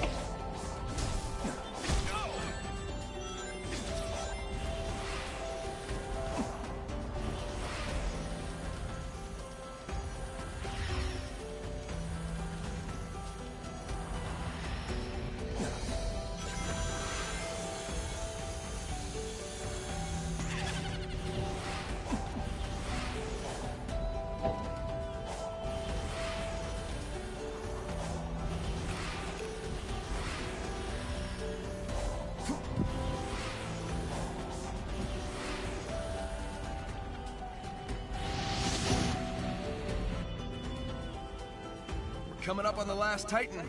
Care to bet who'll be the winner this time? Recalculating. Your odds of victory have improved from impossible to highly improbable. Those are just the kind of odds I like to beat. So these were built by the ancients too, right? They're pretty powerful enemies. Did they manage to defeat the ancients' enemies? I can only hope their next victim is you.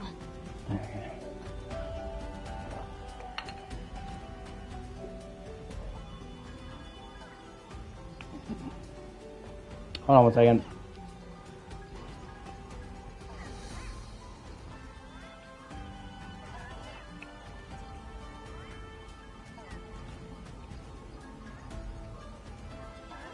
I'll be right back.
Damn it.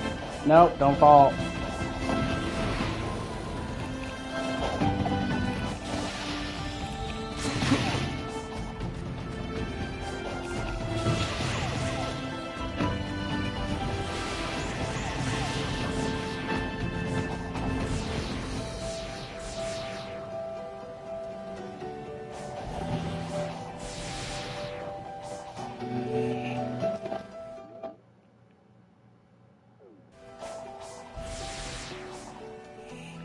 Oh, damn it.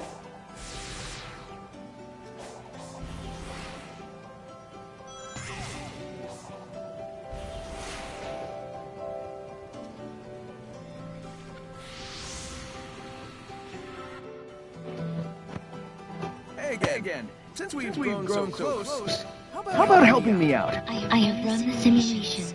Sharing data will not change the outcome.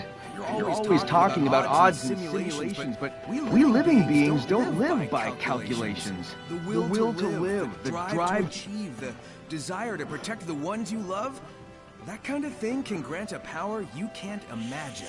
Love can be converted into power. Do you have any data to back this proposed conversion? Nope. That's what makes it miraculous. But if you really need proof, I'll whip you up a miracle by the end of all this. You'll see.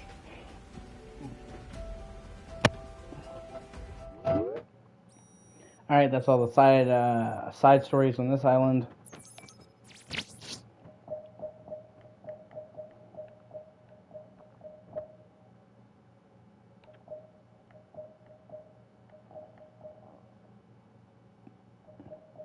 Here we go.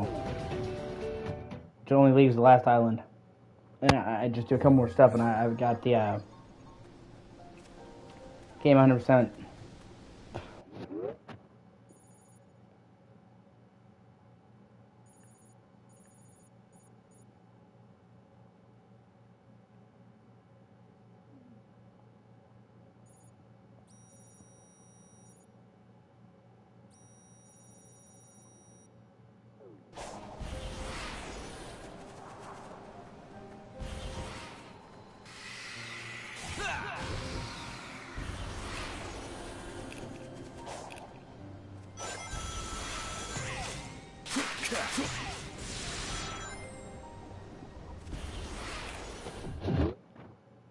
basically collecting that's a bit of the collectibles.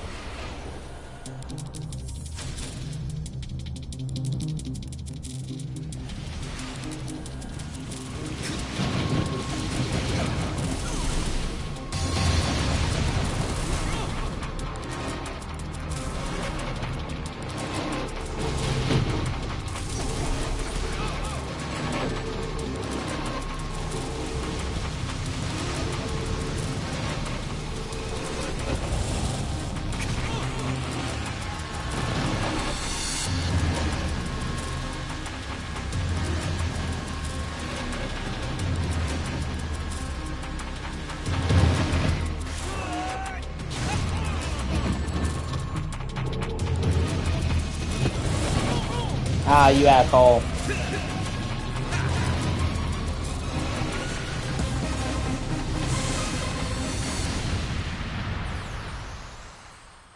Yeah, you weren't wrong.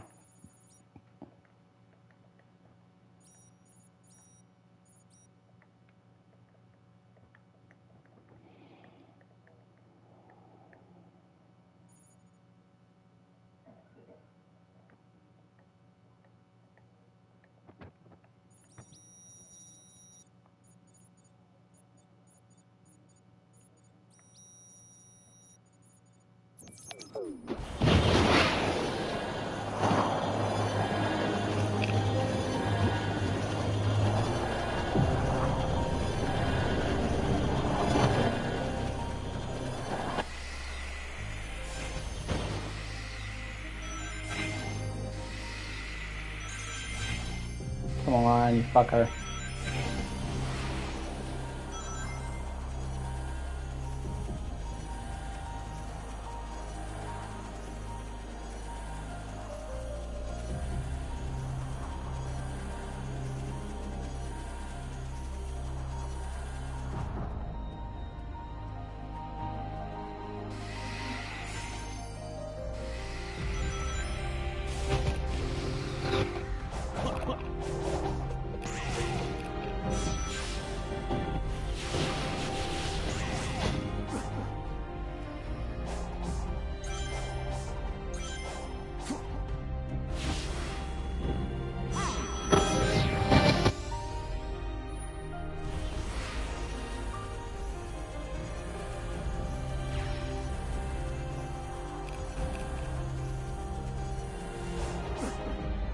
I need 87.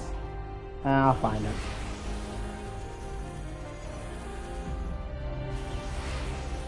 It sounds like a lot, but you usually get the hearts and shit in bulk.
Damn it.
Yeah.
See, there really is moments in this game where it just captures how you think Sonic should feel in 3D.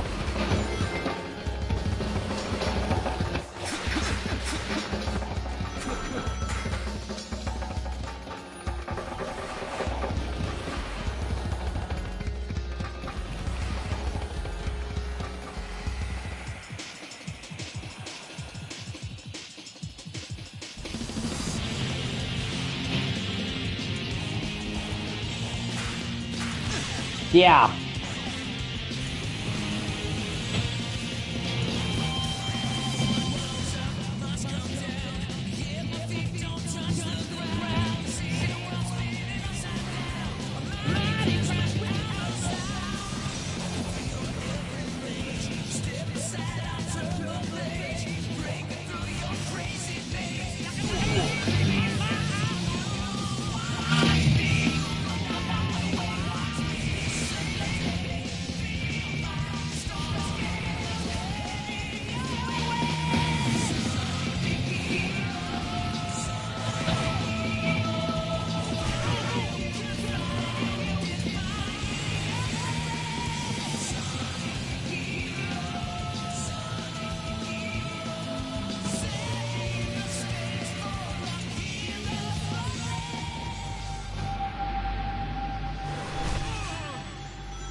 Yeah, fuck. You know, when I play this, some of the controls.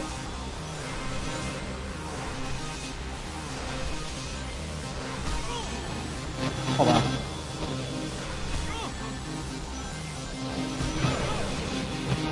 If I'm not mistaken, let me see, there's a parry.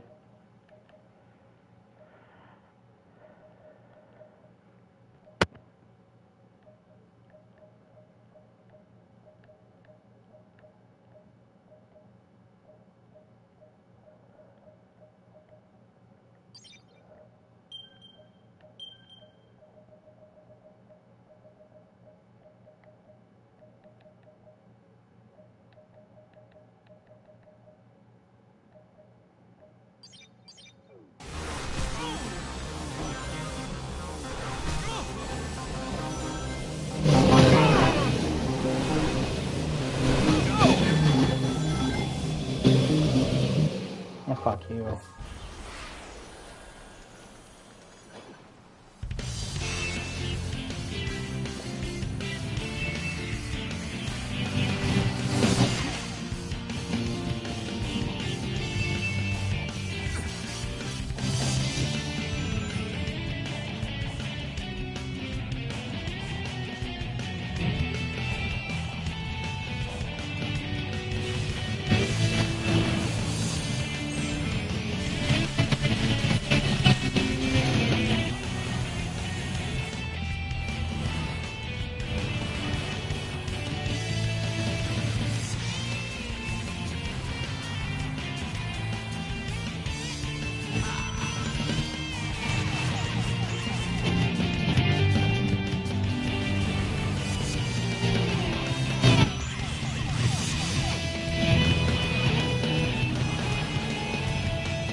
Yeah, this is actually from Sonic Adventure 1.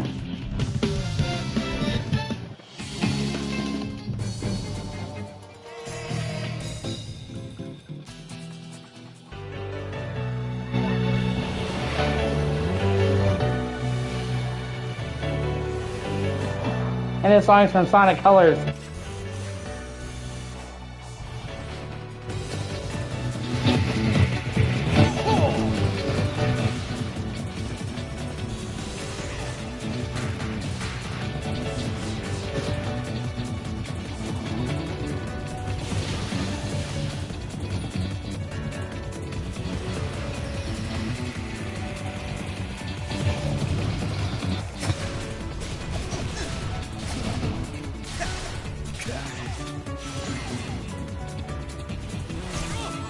Damn it.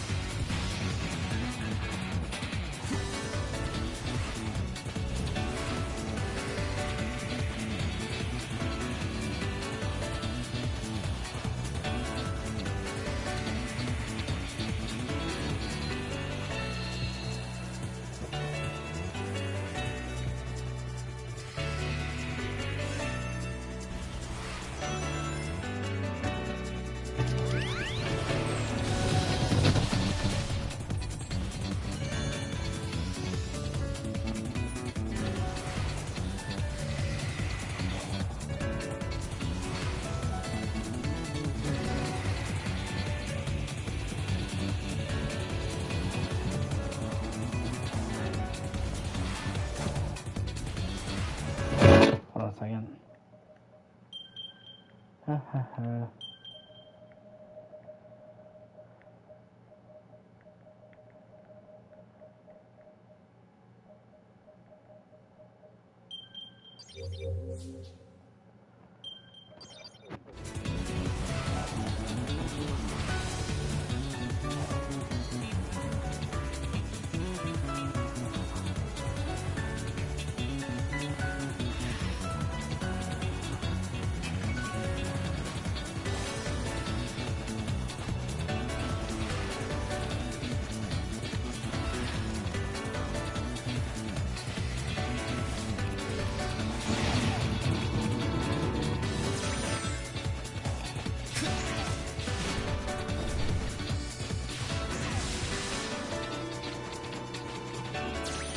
Damn it.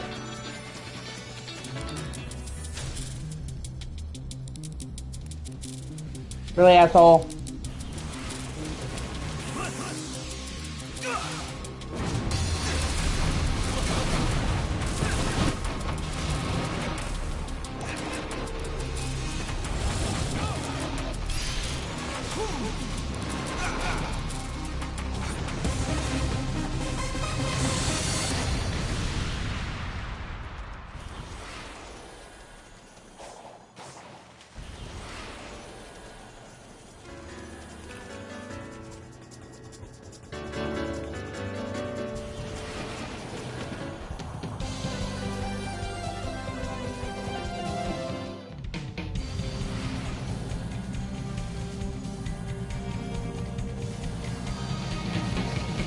stray from the path.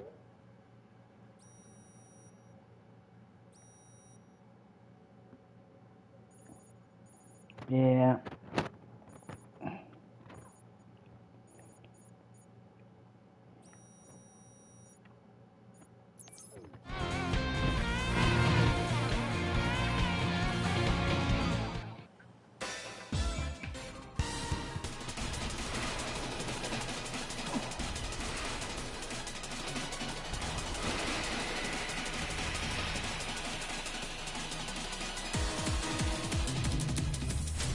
I don't care about the fucking boss that I've already beaten. Fuck you.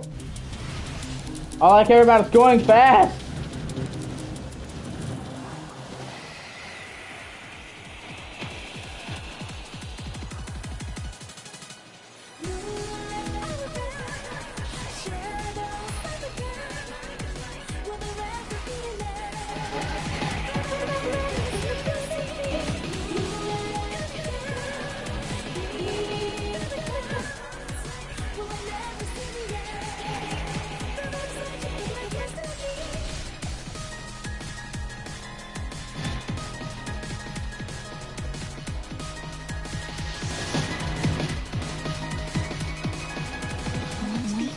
Landed on this world, they cultivated the islands to be their new home. This place in particular was meant for prayer and reflection. They hoped to live in peace. When they learned their enemy had followed them here, they prepared to defend this world. The walls, cannons, towers, all for a desperate last stand. That explains all the stuff I've seen on the run. I wondered if they were preparing for a fight. Now I know. This is where the ancients would gather to simply be together, to cherish those who were left. That is why they recorded everything. Their history, their aspirations, their hopes, their dreams, so they would never be truly gone.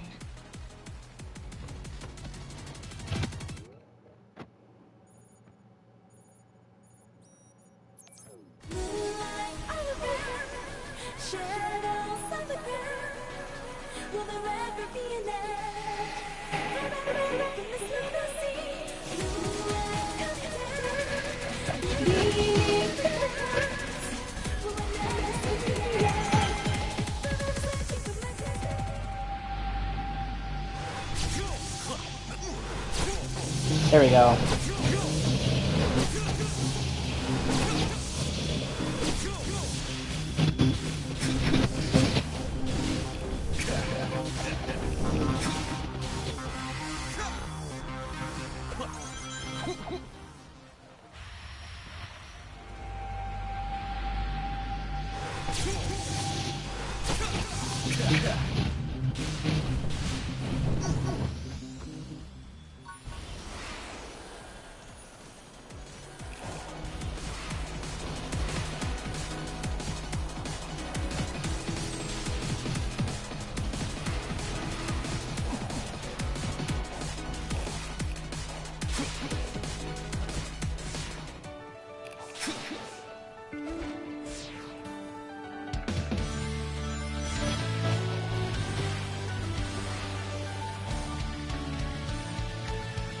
Hey, 24 for that one. Okay.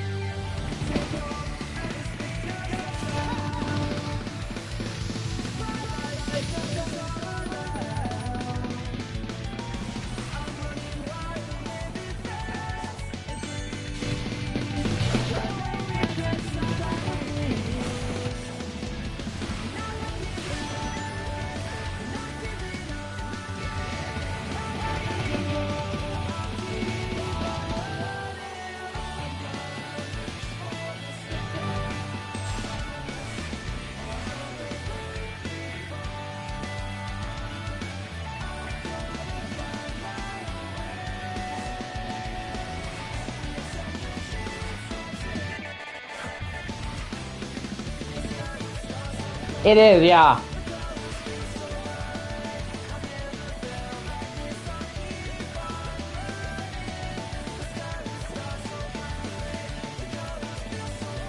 Like I said, man, this game is definitely far from perfect, but there are some moments where it just really clicks. where you're fucking zipping through dunes, running in circles, riding rails, and open meadow while fucking 2000 Rock plays, where it just feels like the Sonic game that I always wanted.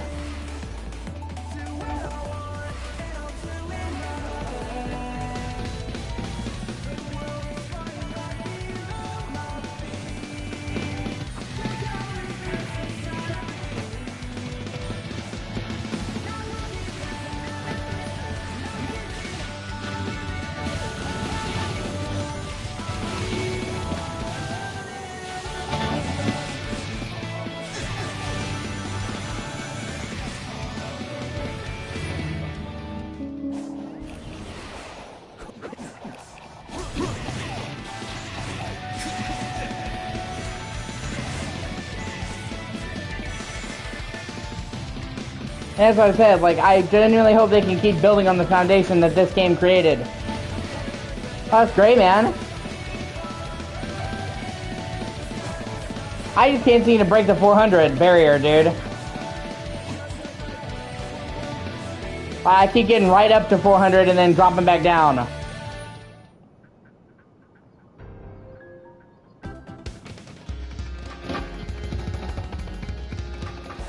Yeah. Well, we do what we can, dude.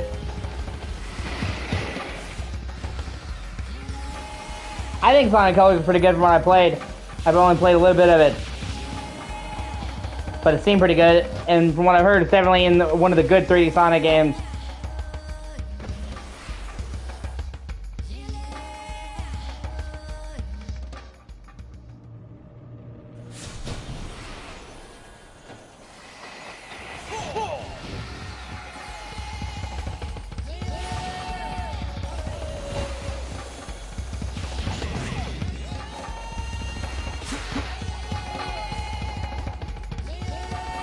Yeah, actually I think it is on sale right now, dude. I think it's $30 on PSN.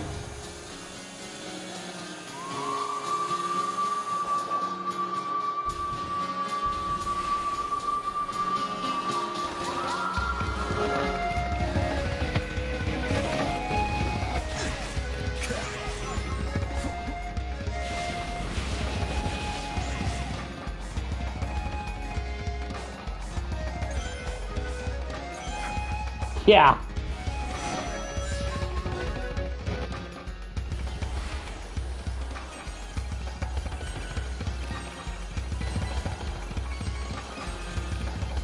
Oh man. I wish that too. But we do what we can. All we can do.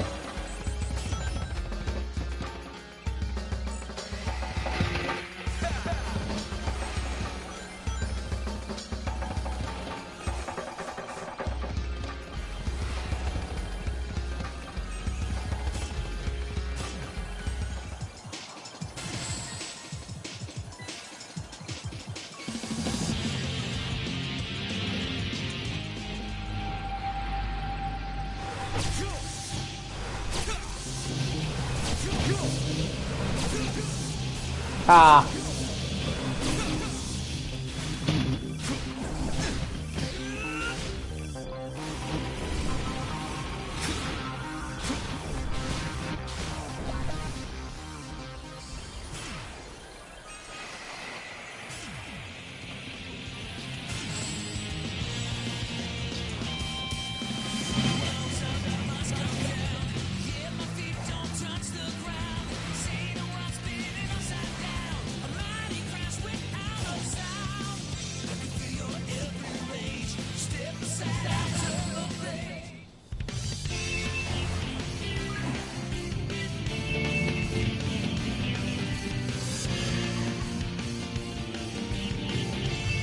Yeah, that does kind of suck.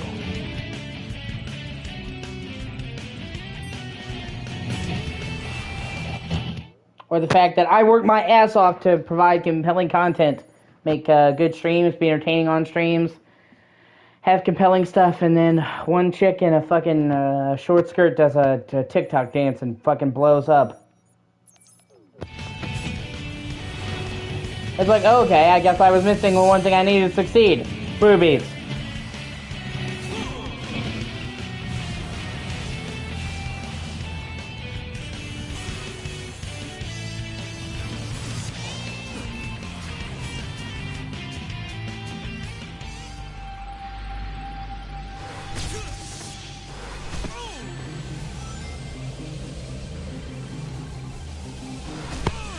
Ah, these fuckers.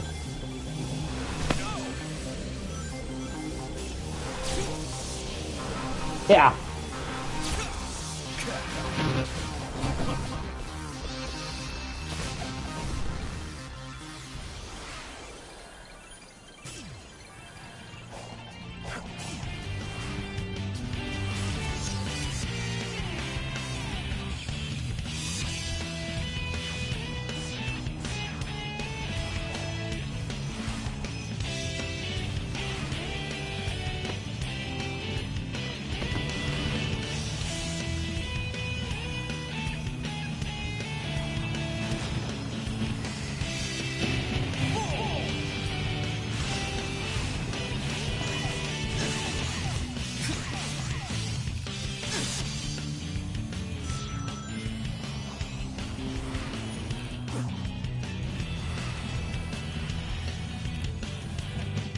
Actually, hold on, let me check something real quick.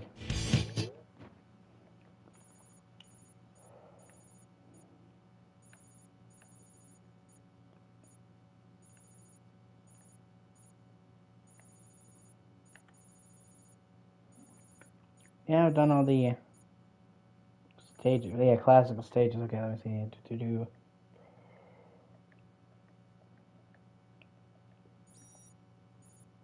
Yeah. I keep hoping if I keep collecting these music tunes, I'm gonna get fucking Escape from the City.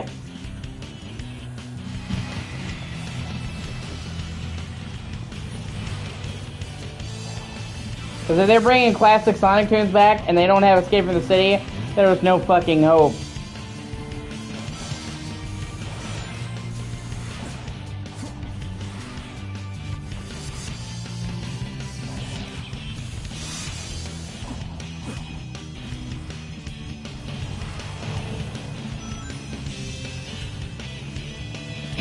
Because they show you where the music tracks are on the map, but they don't ever tell you what tunes they are, so you just have to hope.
Yeah, the Flash.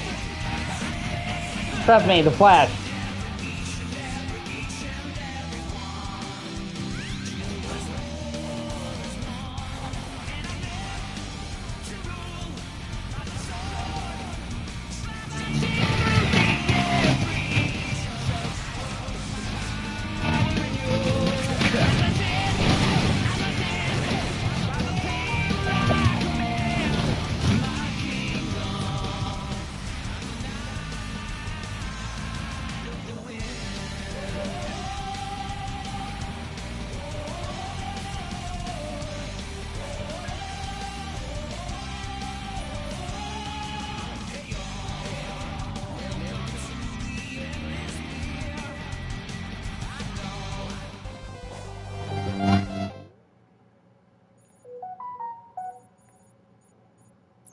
Every time I go to music track, I'm like, is this it?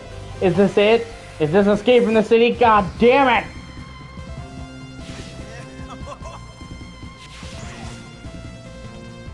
And not even like I don't like the rest of the tracks. That's what I fucking, you know, is synonymous with Sonic in my head.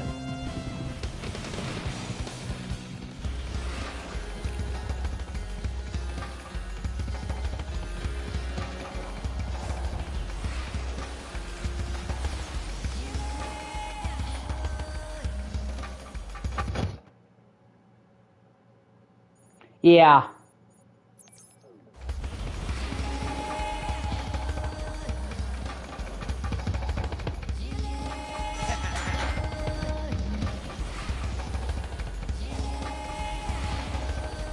They said it's very rare that a Sonic game has bad music. Even if the Sonic game is bad, the music is usually good.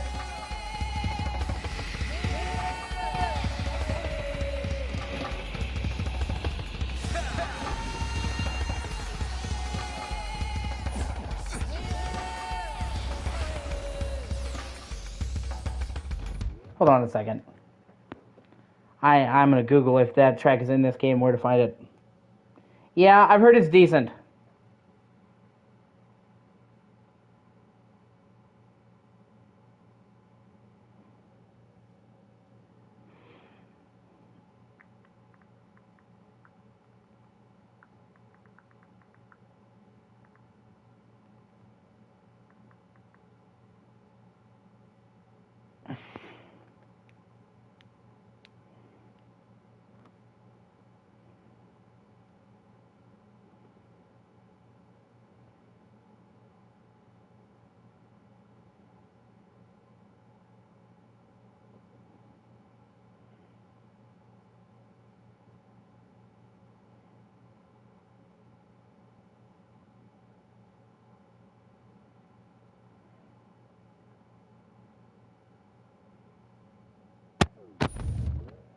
Yeah, sometimes yeah. Okay, I think I know where to find it now. It is in the game.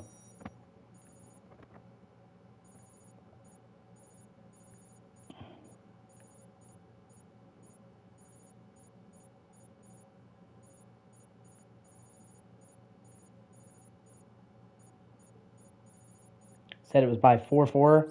Oh, wait a minute, here we go. Okay.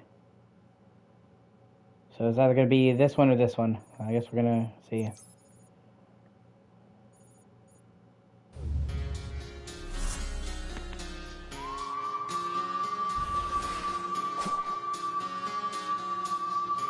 I guess I'll go get this one first then, since it's close to the fast travel point.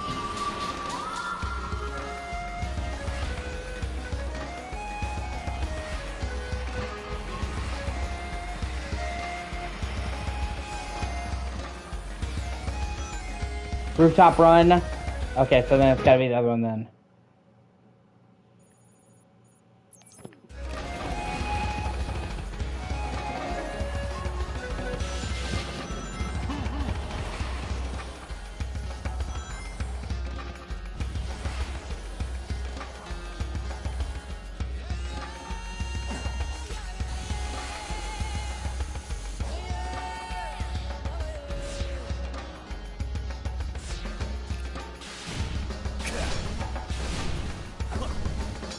Damn it!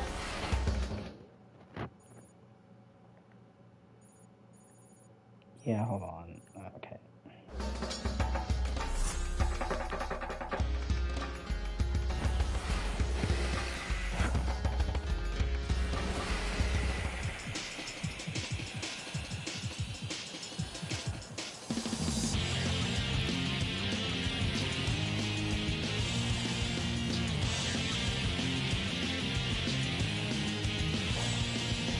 Woo!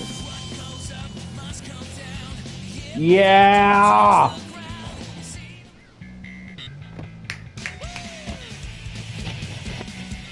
God damn it, I love this song so much. Oh yeah! And around at the speed of sound, I'm places to go, gotta follow my rainbow. Oh yeah, and keep moving on. There's only one way to find out. on moving ahead. I'm in my little bed. Me, take my hand, I'll set you free. Follow me, set me free. Trust in me, we'll escape from the city. I'll make it through. Follow me. Me free. God damn it, I love this song so much. Escape from the city. I'll make it through. They can get to you. Follow me. Yeah, exactly. It is iconic. I see myself sliding down the fucking hill, avoiding that truck.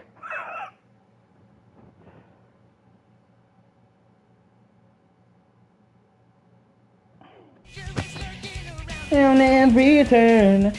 I got to live and learn.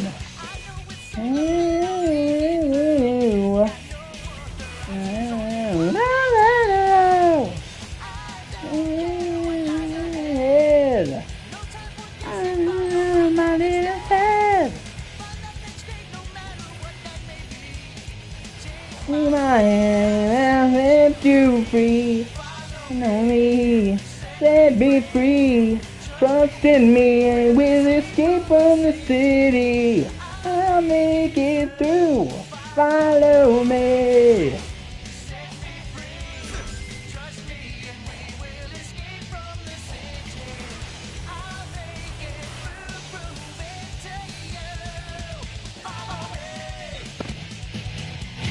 Such a great song, man.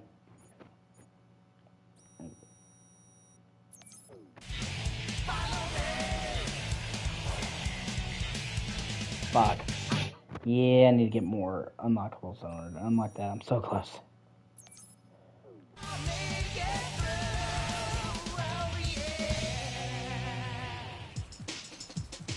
Such a great fucking song, man.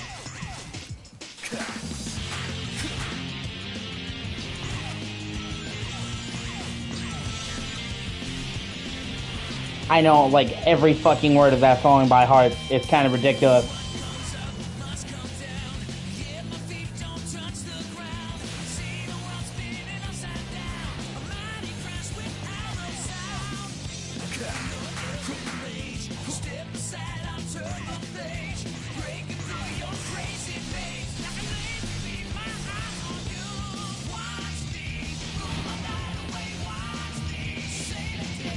Actually, hold on one second.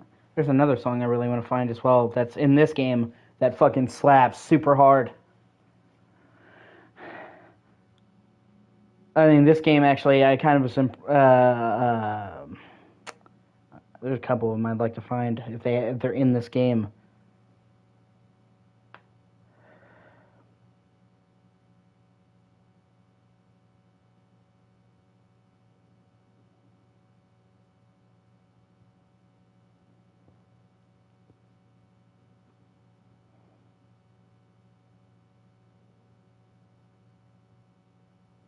Hold on.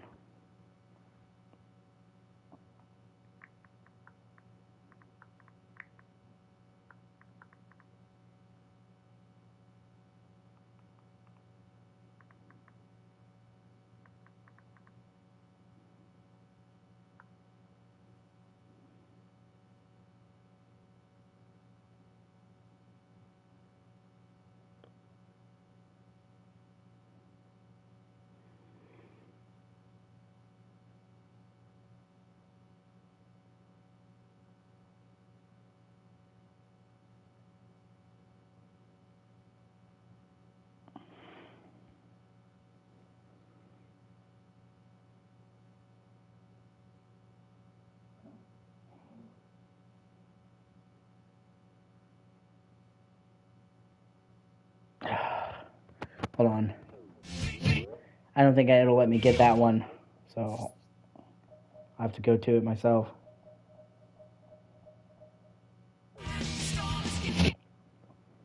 Because it plays in this one particular stage, and it slaps so fucking hard. I have it on my phone. Hold on.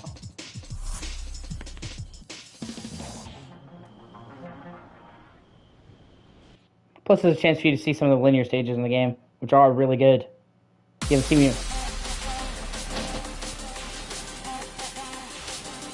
Like, this song fucking slaps.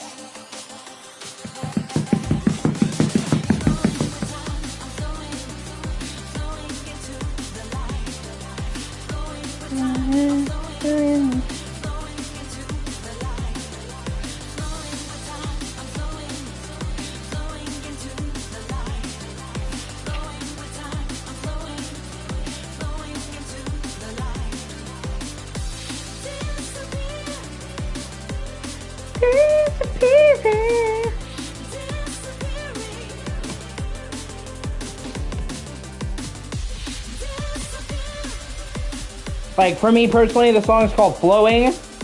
This song fucking slaps.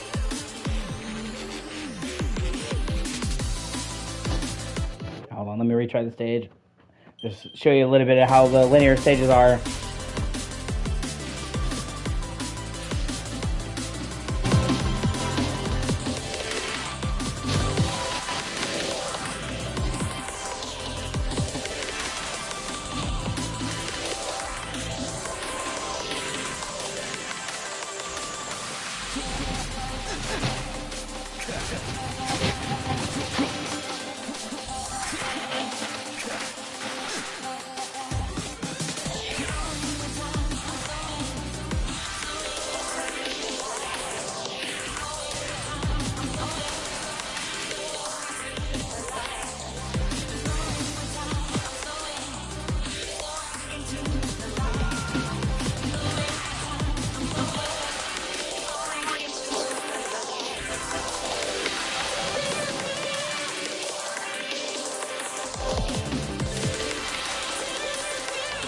I see this game is not just all open world stages. There is quite a good bit of linear stages in this game, and they fucking rock. And they're based off of themes from classic Sonic games.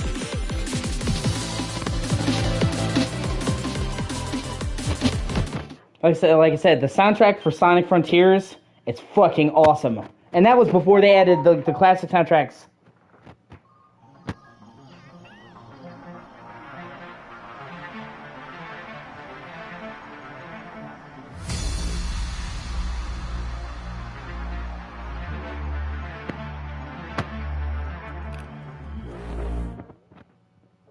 Okay, now I get back to it.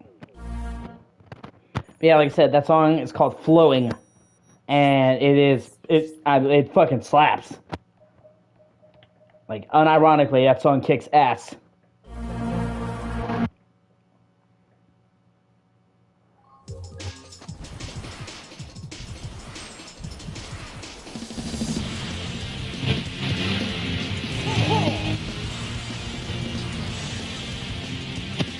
So, like, the soundtrack for this game was already really great.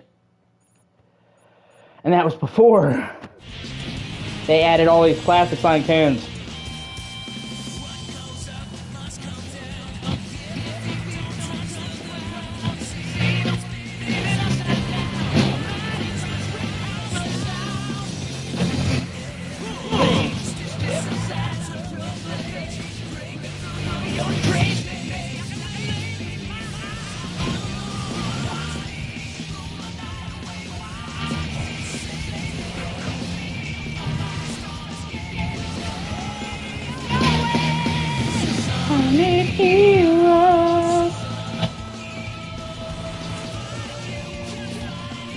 Yeah, for that world, yeah. Those were just the side quests to finish out his story, basically. You don't have to do any of them. But if you want to get the platinum, obviously you do. Each region has a character. Knuckles, Tails, Amy. So it's like by finding those symbols and taking them, you progress the side quests and find out more about the plot. Like what happened.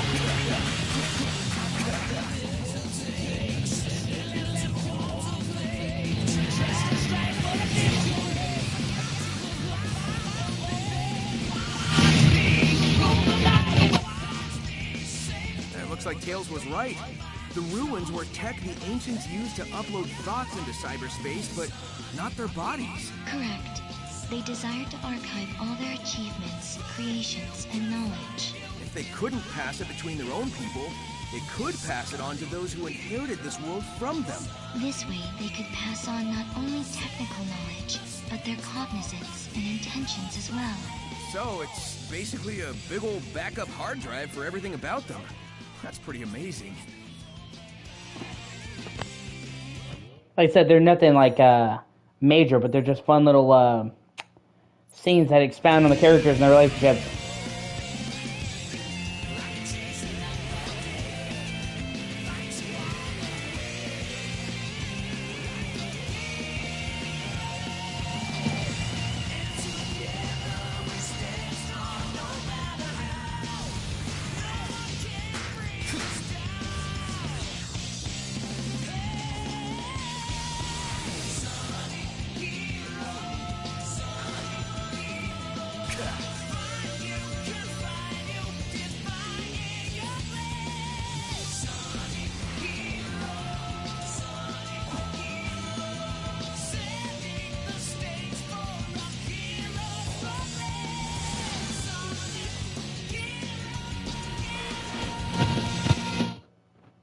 See.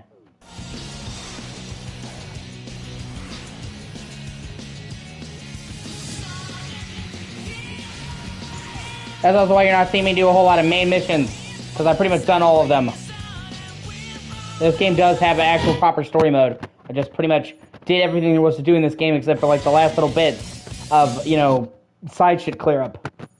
And well, I also have to do the extra part that they added with the free update that adds Knuckles, Tails, and Amy as playable characters, but that spoils the plotline, so they say you should finish the main game first, which I was waiting until I did everything, and then I just got away from it. And I said, fuck it, I'm like 5 trophies away from getting the platinum on this, I might as well come back and fucking did it.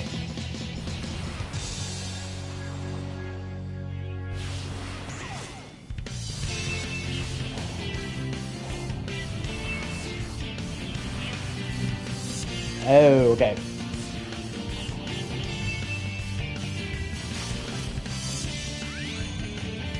Yeah! Like I said, this game is far from perfect, but there are moments of just greatness in this game where it's like, it actually for a few seconds feels like it's a Sonic game that I pictured in my head as a kid. You know, like what a 3D Sonic game should be.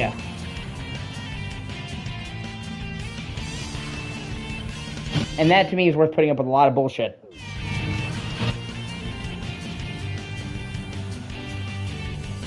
Like I said, if they can just keep building on this foundation, I think we will truly see something really special.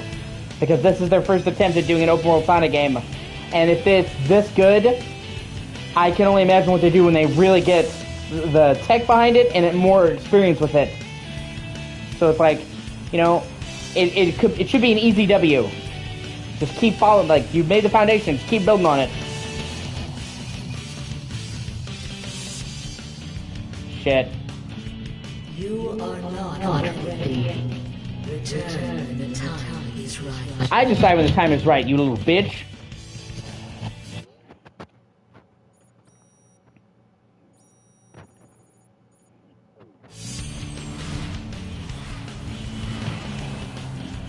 And there are moments where the game is really pretty.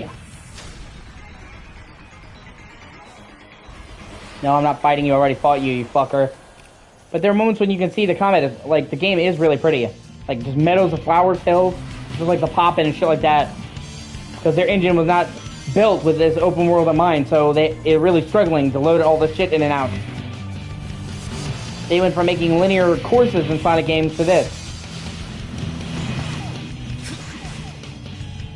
But the next Sonic game is going to be next gen only, so they have the chance to reconfigure their shit for this and avoid the issues that this game has, technically speaking.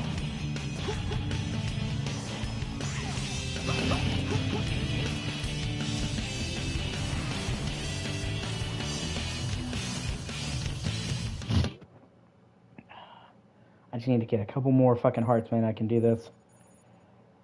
How many do I need? It should tell me. 43. Okay, well, it's not like I'm lacking for them. They're fucking everywhere.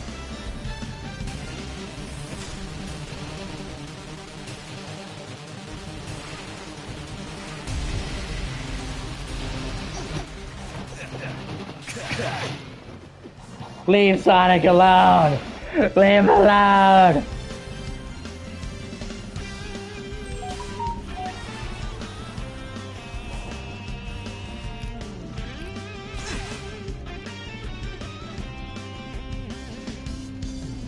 Oh, shit, no.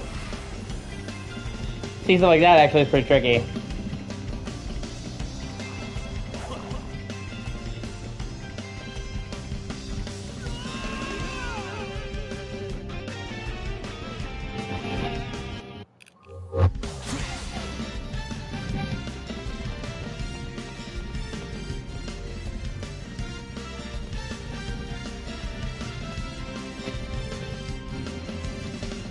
Nope, son of a whore.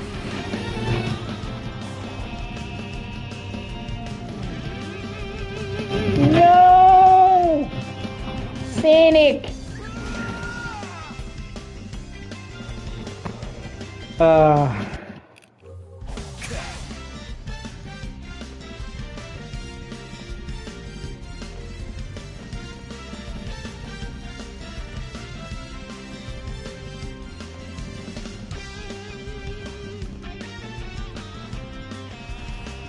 You do not know the way.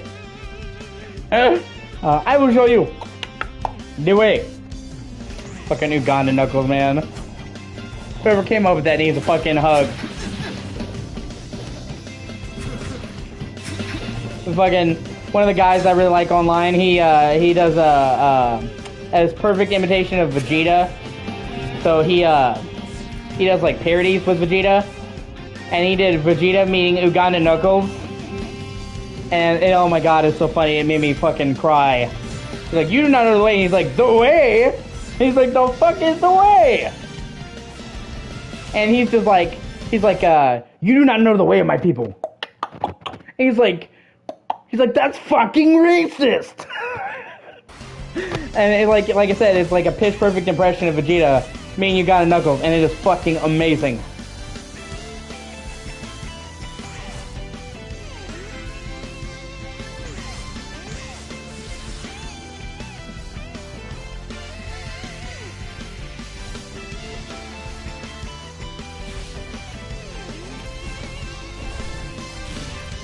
He also did this hilarious music parody. It's like, you know, the Fresh Prince of Bel-Air? He did a parody of that as Vegeta called the Fresh Prince of Gold Hair. It's fucking awesome. I will have to send you guys a link in the Discord, because, I mean, it is really good.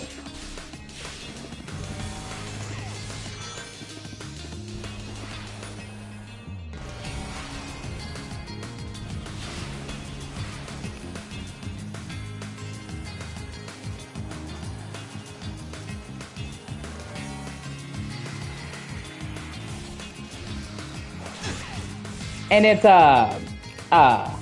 honest to goodness lore accurate version too. Like, he basically rewrote the, you know, the song from the Fresh Prince of Bel-Air to be about Vegeta's world getting destroyed. He's like, now let me sit down and tell you about how I ended up the prince of a world that's not there. Like, guy is really fucking clever.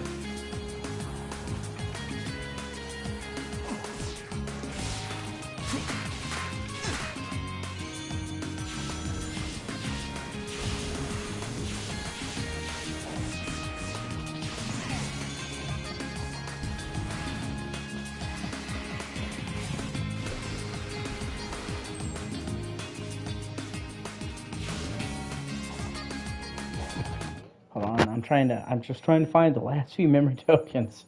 For the love of God.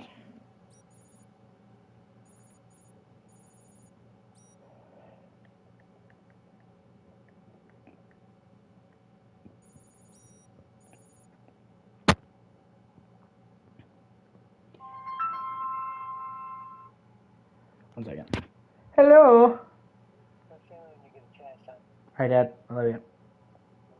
Right. I'm also missing 2 Chaos Emeralds in this region. I need to find those. I'm pretty sure they're going to help me as well. Like I said, I'm just, like, wrapping up the last little shit that I didn't do here. So I can get the platinum. Plus, I hadn't played a Sonic game in a while, so yeah, you know.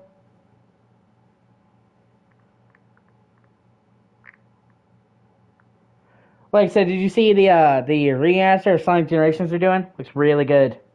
I mean, I'm down for it just because like they're adding all these graphical bells and whistles, but they're adding in entirely new levels as Shadow. So it's called Sonic Generations X Shadow, and that to me is fucking awesome. Getting to play like a brand new classic and 3D levels as Shadow.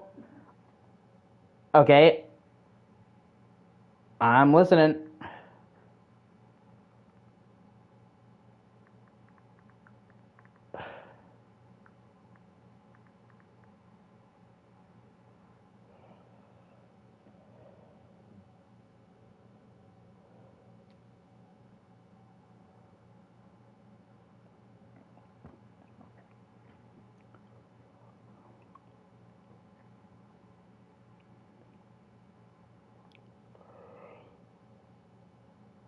Yes, you don't need to worry about that, man.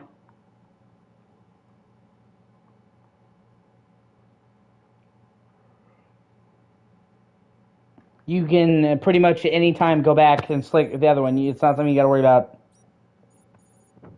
You have to finish both to beat the game, but what order you do it in is up to you.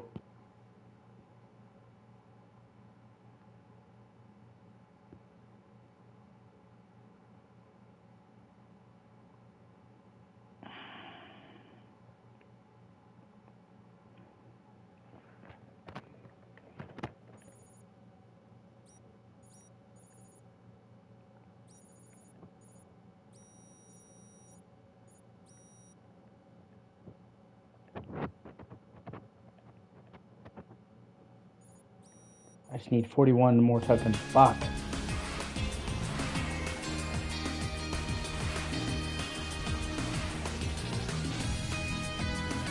When you choose to play one or the other, you're not picking one over the other. You're choosing which character you play first. You will have to go through and beat both stories with both characters to get the ending. The game just is flexible and letting you do it in what order you feel like. You know what I'm saying?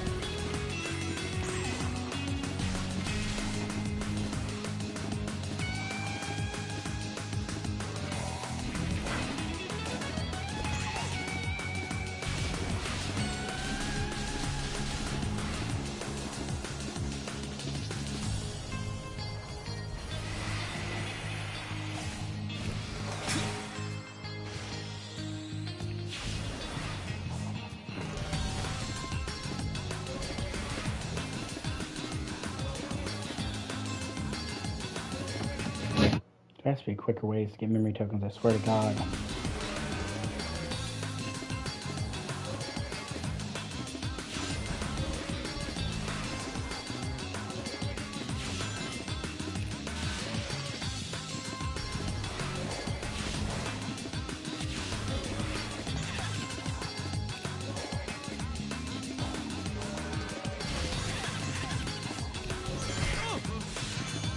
Damn it.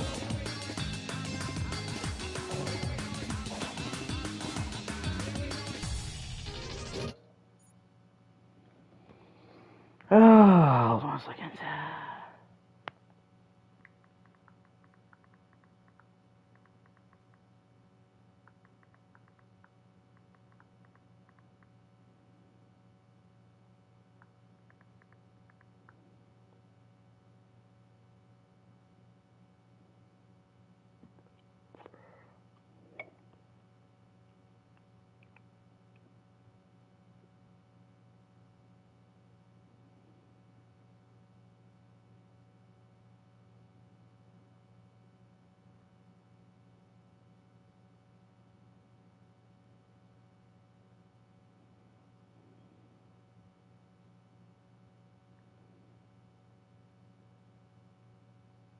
Oh, okay. Never mind.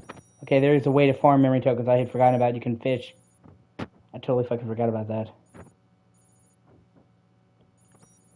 And fishing's actually pretty fun. It's not actually bad.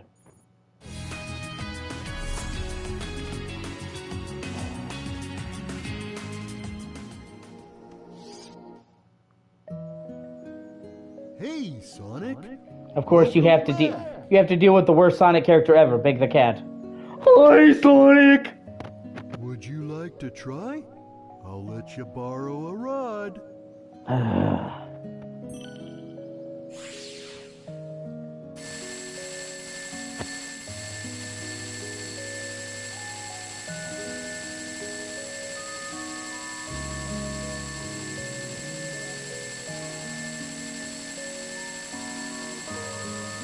Would you like to try? And I think that's all the tokens I need, because I had stockpiled some from fishing. It's part of, you have to fish a lot to get the platinum.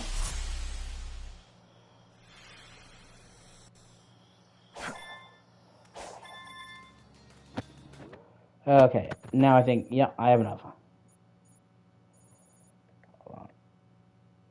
I don't know. I love you.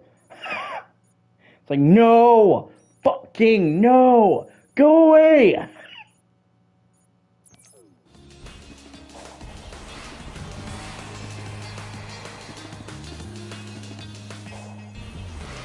I'm trying to think of a single person that loves Big the Cat Man, and I can't think of one, and yet they keep bringing him back. I'm so used to using the Chaos Emeralds, it's kind of hard to accept they're from space. Yes, they were central to the Ancients' power and native to their world. They are the only things that can awaken all the functions on the island, and were taken away with the last survivors to another land. Without the Emerald's power, the island's functions eventually shut down. That is why I drew them here. I hope to use the Ancients' technology to stop the emergence of their old foe.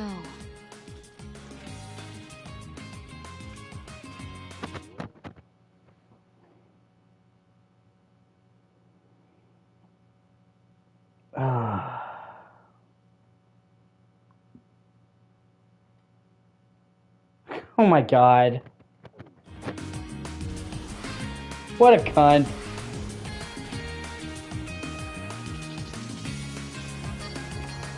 Whatever respect I had for Honey just went out the fucking window.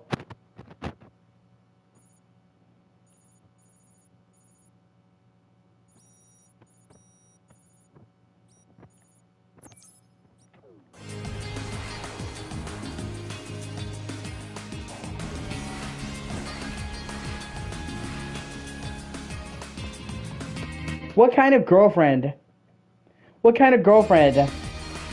will break up with her boyfriend for something else? For something that somebody else did? Not to mention the fact that I banned Step 2. Or kicked him.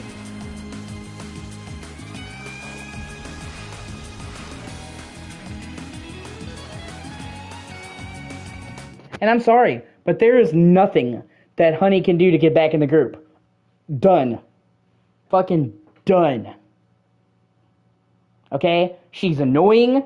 She's fucking self-centered. She's conceited. She only thinks about herself. I'm pretty sure she's lying about most of what's going on with her brother, if not all of what's going on with her brother. And she would hijack the fucking group. There is no way she is ever coming back. And Nim got the boot because she was treating Max poorly, and because she's at least complicit in the lie. So fuck them both. And I am not going to feel responsible for if she dates him or not. Your power is required to access it. First, we gotta open that door. And why would she even fucking care? Why would she even fucking care about being kicked out of the group anyway? She didn't talk to anyone.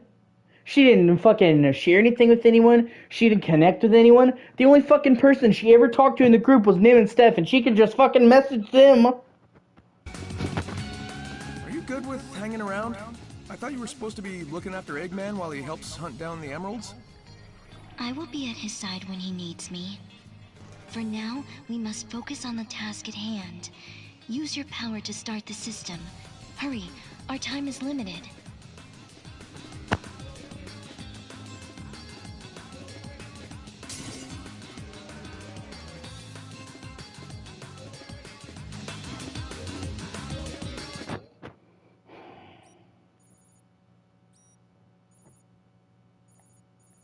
I'm just saying she literally does not care about anyone in the fucking group. She doesn't talk to anyone in the group. The only person she talks to is fucking Nim and Steph that she could literally talk to outside of the group. She didn't talk to you. She didn't talk to me. She didn't talk to fucking Max.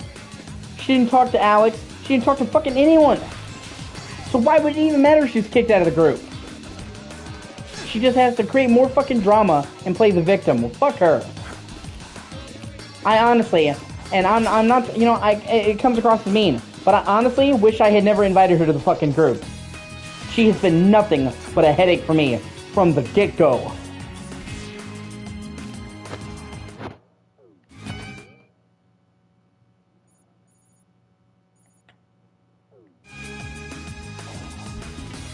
And the way that she's handling this and talking to Steph only reinforces my decision and makes me feel like it was the correct one.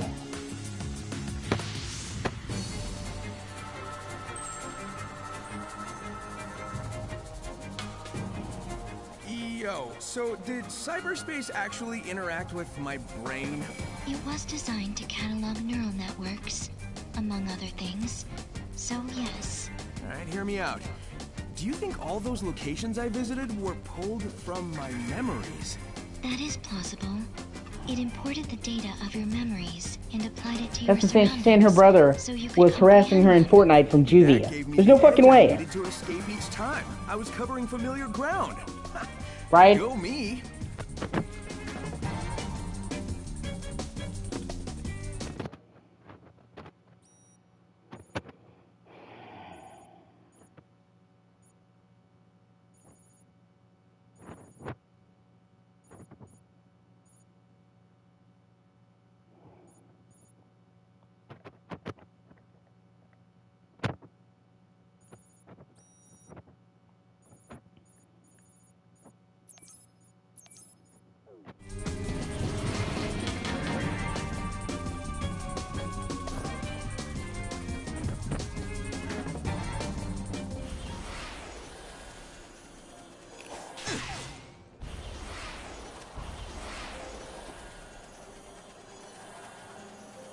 Honestly, other than you trying to do your best to reassure her, can you think of a single conversation she had with you? Just one. Can you think of like a single time when she ever asked somebody besides Steph how they were doing? Just like the bare fucking minimum.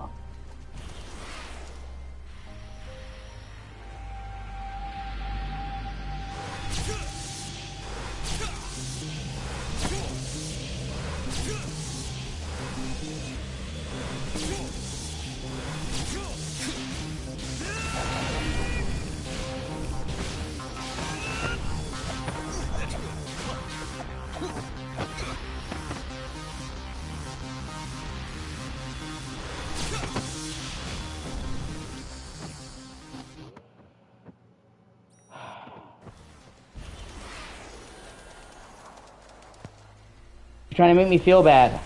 And you're the only reason I fucking invited her to the group is because she was kicked out of the last one she was in, and I felt bad for her. But now I'm pretty clear why she got kicked out of the last one.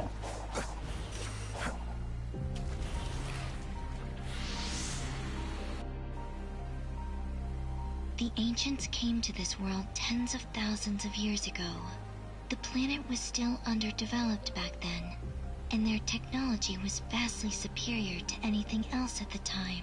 I knew it felt different at the time, but the fact that it was really alien was surprising. The floating building, giant structures, cyberspace. It didn't make sense that such advanced stuff was also super old. But it all came from space, so, well, there you go, I guess. Oh, wow. What would this world look like if the ancients had survived, I wonder? Under different circumstances, I would enjoy running the simulations.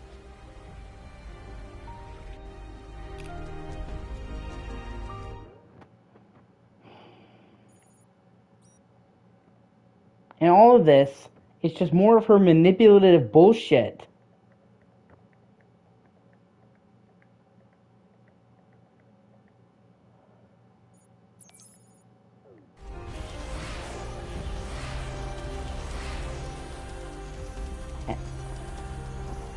No, I was saying all of this is fucking Honey's manipulative bullshit. And honestly, I'm so tired of that bitch, I could scream. If I never see her ever again, it will be too soon.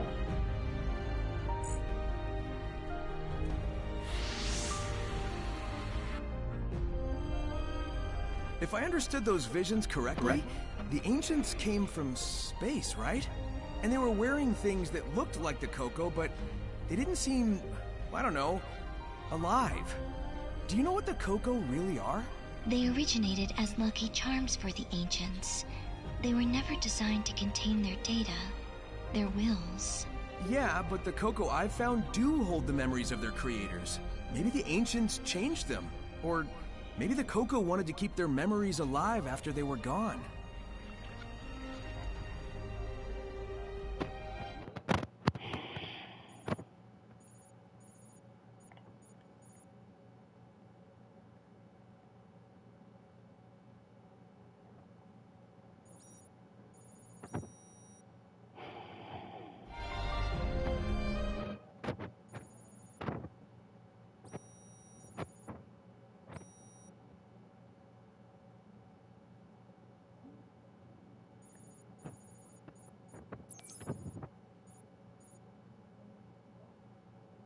And now I'm just trying to fucking live my life, going about my day, and she still, even when she's gone, has to fucking piss on my parade.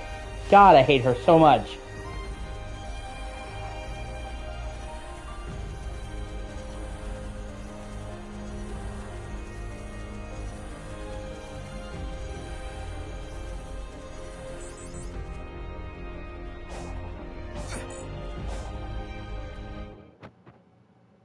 Ah, fuck, I went the wrong way. Damn it.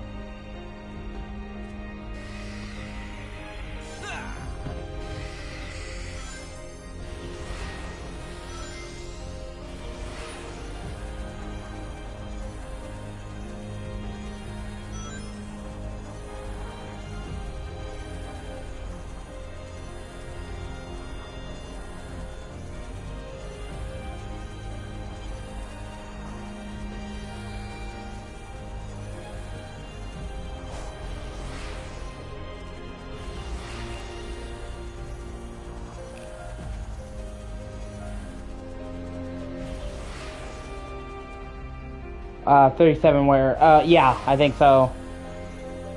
Oh no, that's XP. Like bars of, XP, like skill points. I just stockpiled them because I've purchased all the upgrades.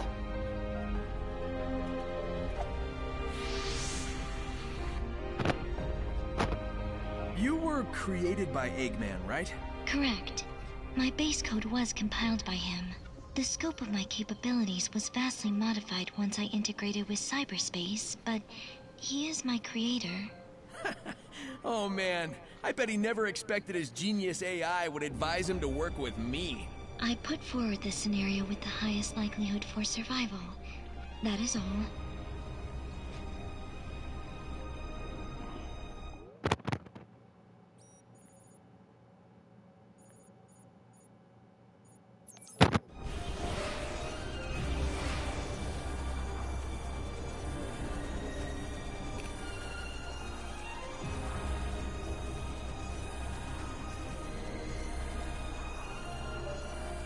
Like the fact that Honey is trying to threaten him for breaking up with him over the fucking server is just fucking baffling to me.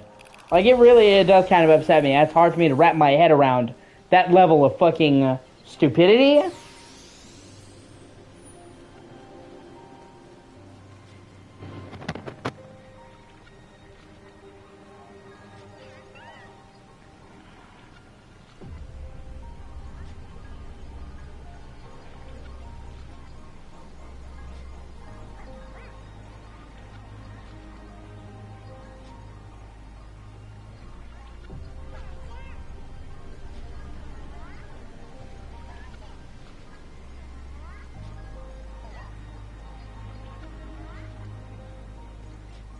And once again, it comes across as emotional blackmail, like, you better get your friend to put me back in the group, or no pussy for you.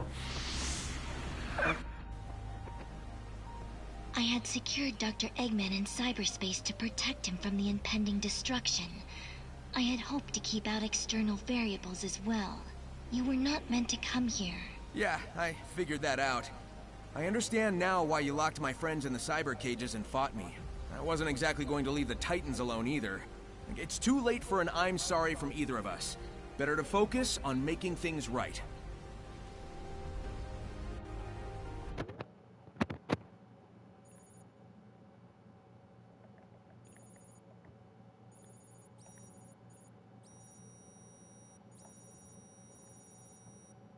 Okay, looks like there's only 2 left.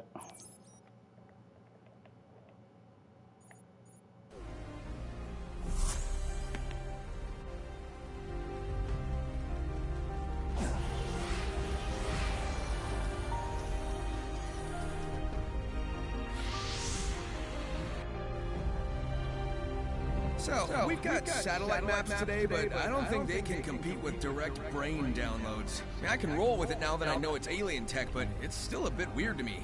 Like, why are the villages missing when everything else is so detailed? The ancients had a difficult time adapting to this world, adjusting to the new flora and fauna, dealing with technological incompatibilities. Their settlements were under constant revision. The map was designed for a universal knowledge of the islands and their facilities. I guess that makes sense. And it's probably a good idea to limit the info to make sure whoever can access it can be trusted first.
Nope, fuck me. I'm trying to figure out how to get up top so I can get last flashback.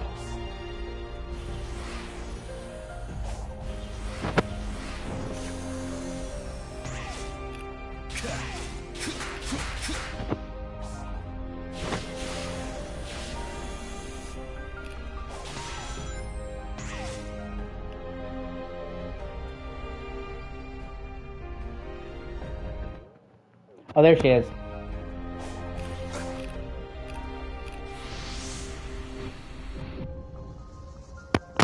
Nope. You can't just take control of that last Titan, can you?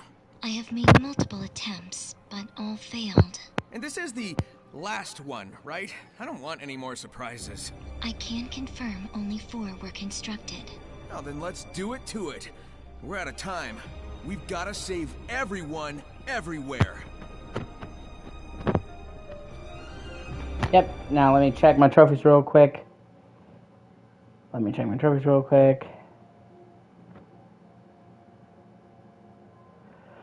Basically, all that's left is to beat the game.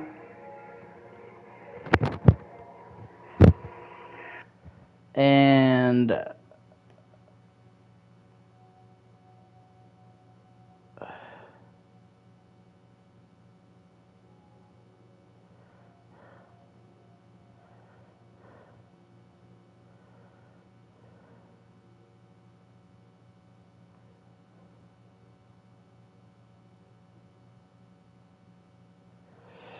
then that's it. And well, then get a combo. So yeah, I'm very close.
Damn it. Yeah.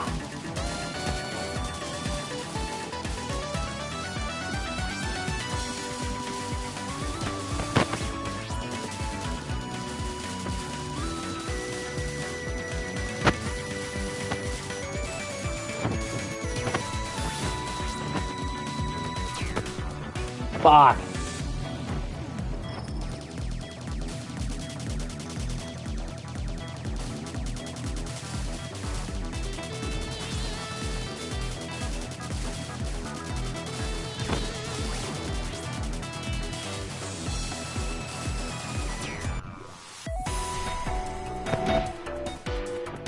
I'm a bit out of practice.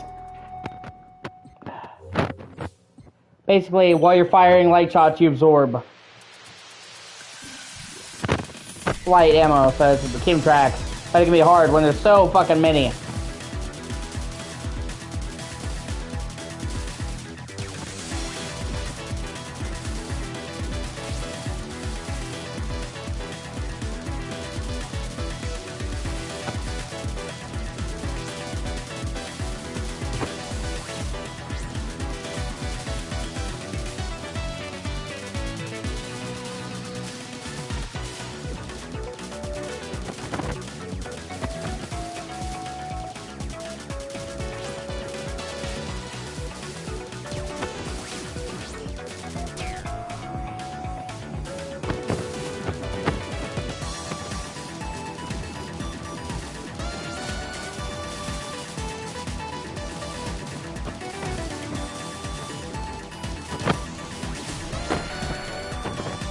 Yeah, fuck you!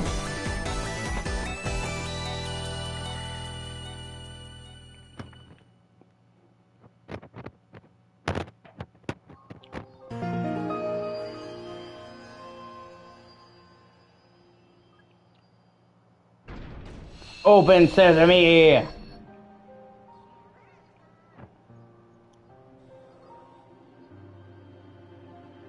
Emerald number 6, here we come. So, earlier you said I had 0 chances of winning. You change your mind yet? No. But I have not run a simulation on our present circumstances either. Ah, yeah. So, you're saying there maybe is a chance? I am saying we are in a desperate situation. The threat we face is beyond imagination. Hey, if there's even a 1% chance I can turn that despair of yours into hope, I won't disappoint.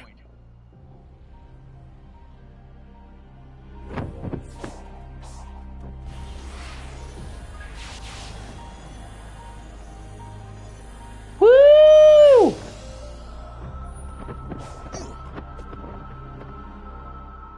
Give me that Chaos Emerald, bitches!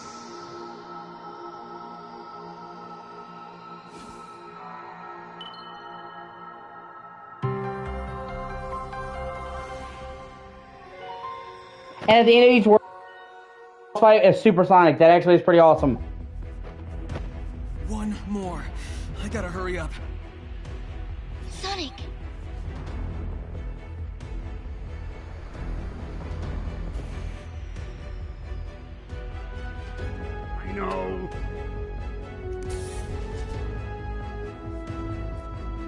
not fast enough, so I found it for you. Go ahead and beat that giant!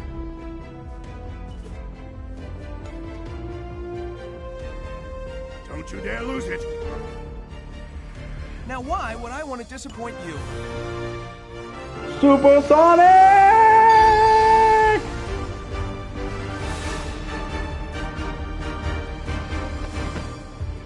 Yeah, in this case though, he actually is helping him. Because they're all gonna die. There's like an actual alien invader that wants to destroy Earth. Kill everyone. So in this one instance, he can trust Dr. Biden because he doesn't want to fucking die.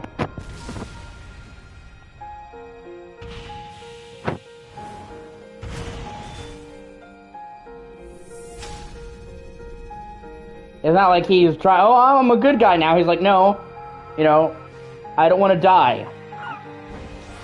Yeah! Yeah, I agree.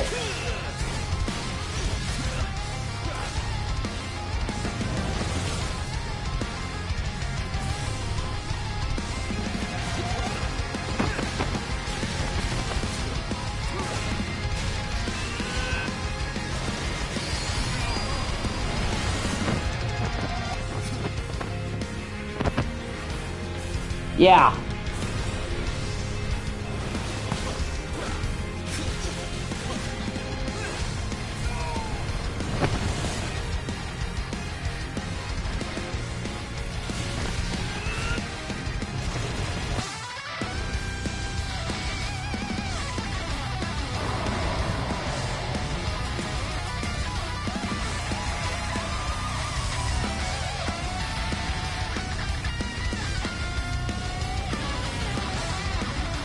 Oh, shit.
Like I said, the ball fights are pretty cool.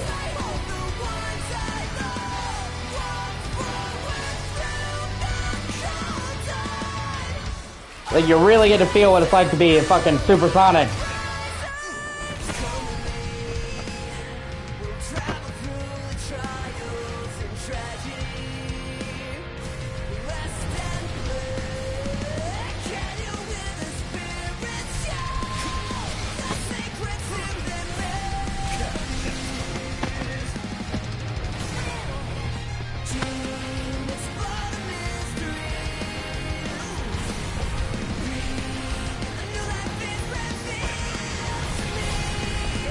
Damn it.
And of course, part of the problem is that I haven't played this game in so long that I've forgotten some of the controls, which is fucking me.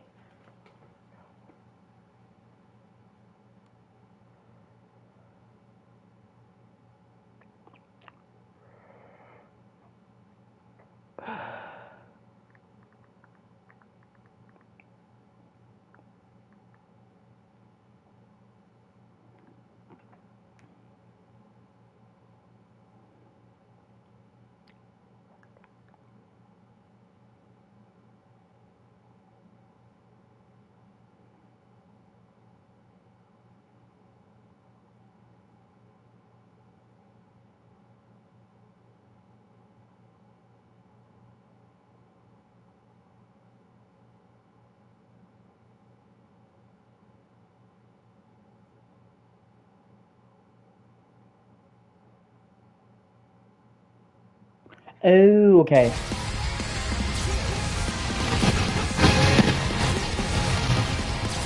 Okay. That's my bad. I was doing it right.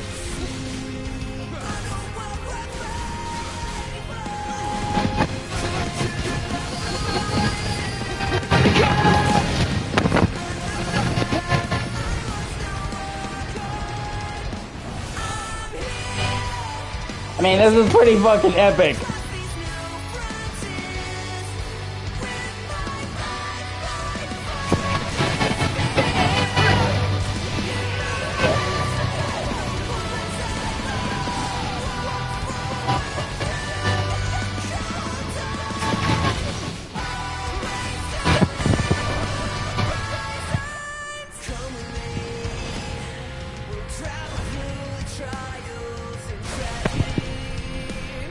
Oh shit!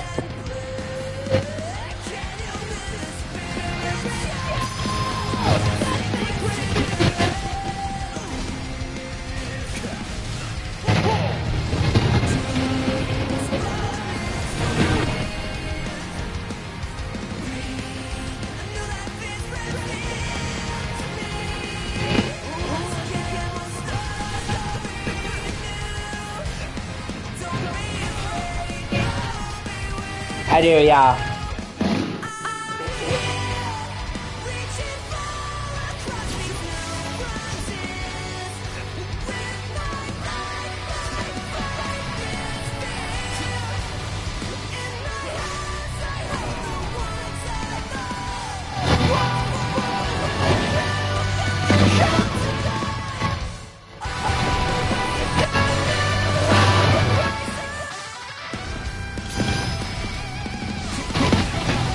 I'm fucking super Sonic!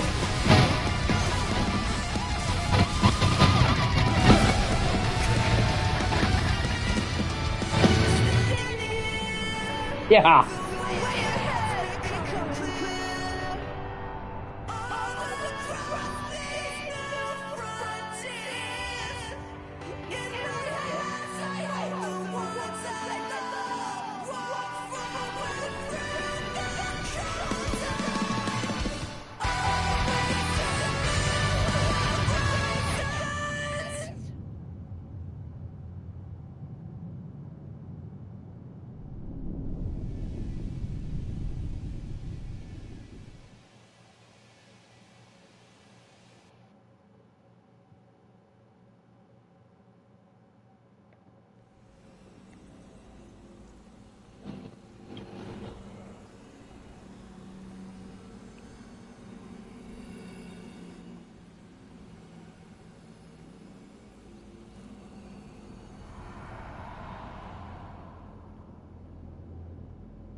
Is that it?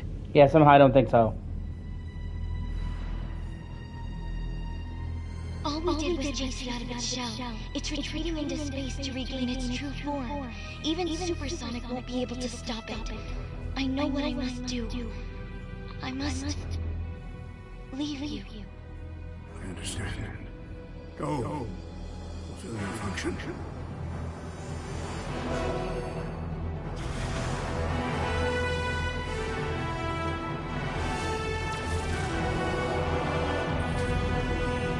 Oh shit, she's taking control of it. before it regains its full strength. Ladies first.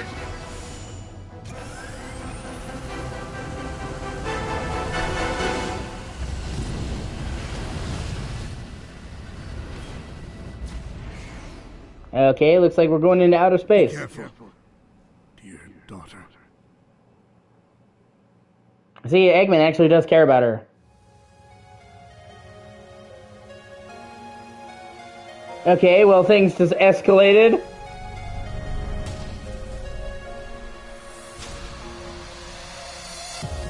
He took your home world. He took your lives. Are you going to let him do it all over again? I need your help. We can end this. Please.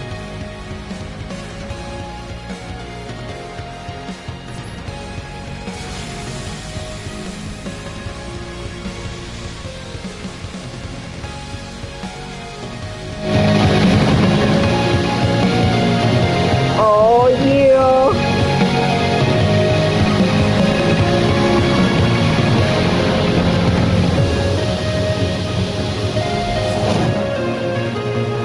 Now or never!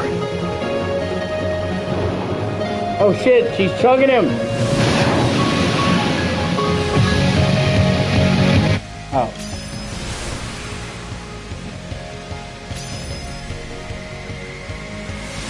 Oh god, he's charging up so much power!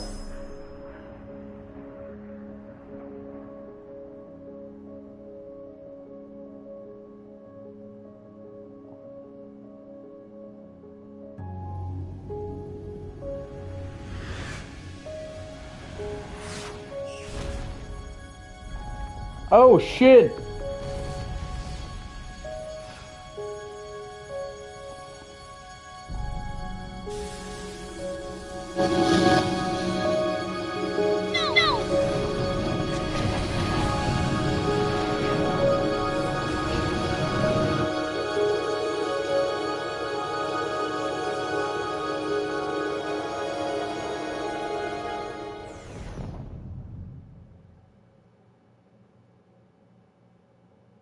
Please, look after Father.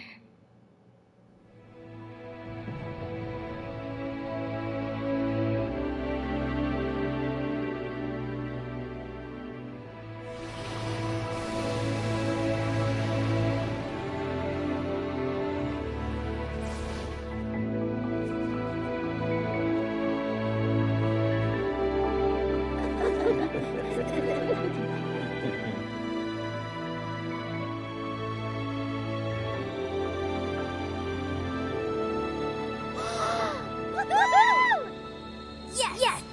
All right.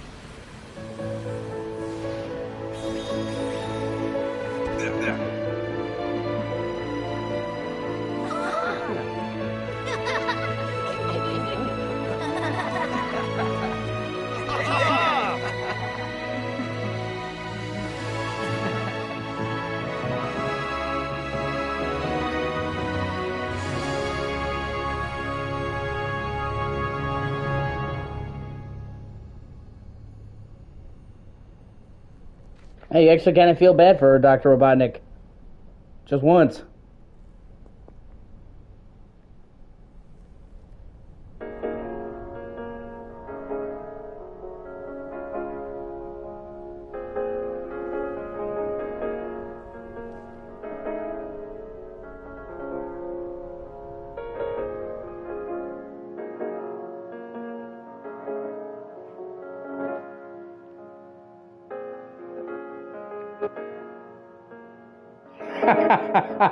That's funny.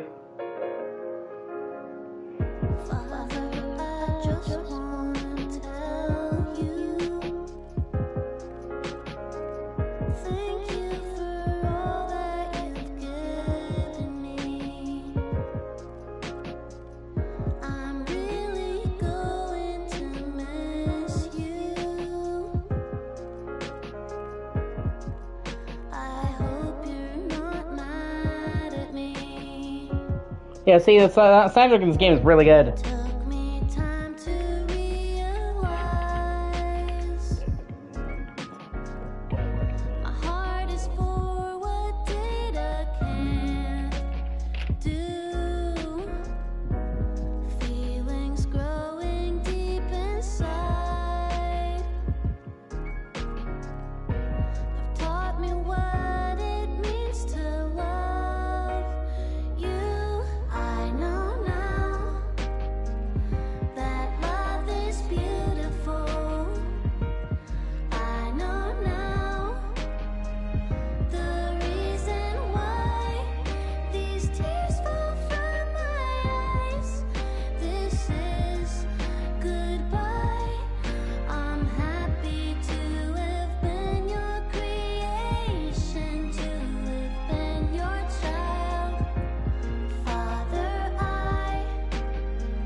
So, that was fun.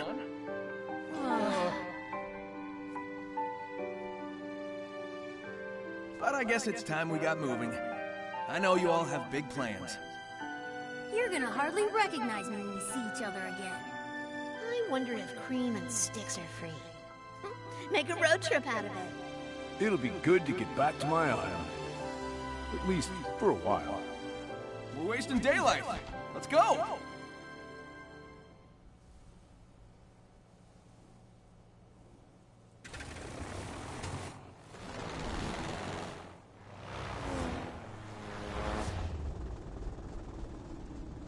Oh yeah, slow-mo flying into the sunset.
That's my girl.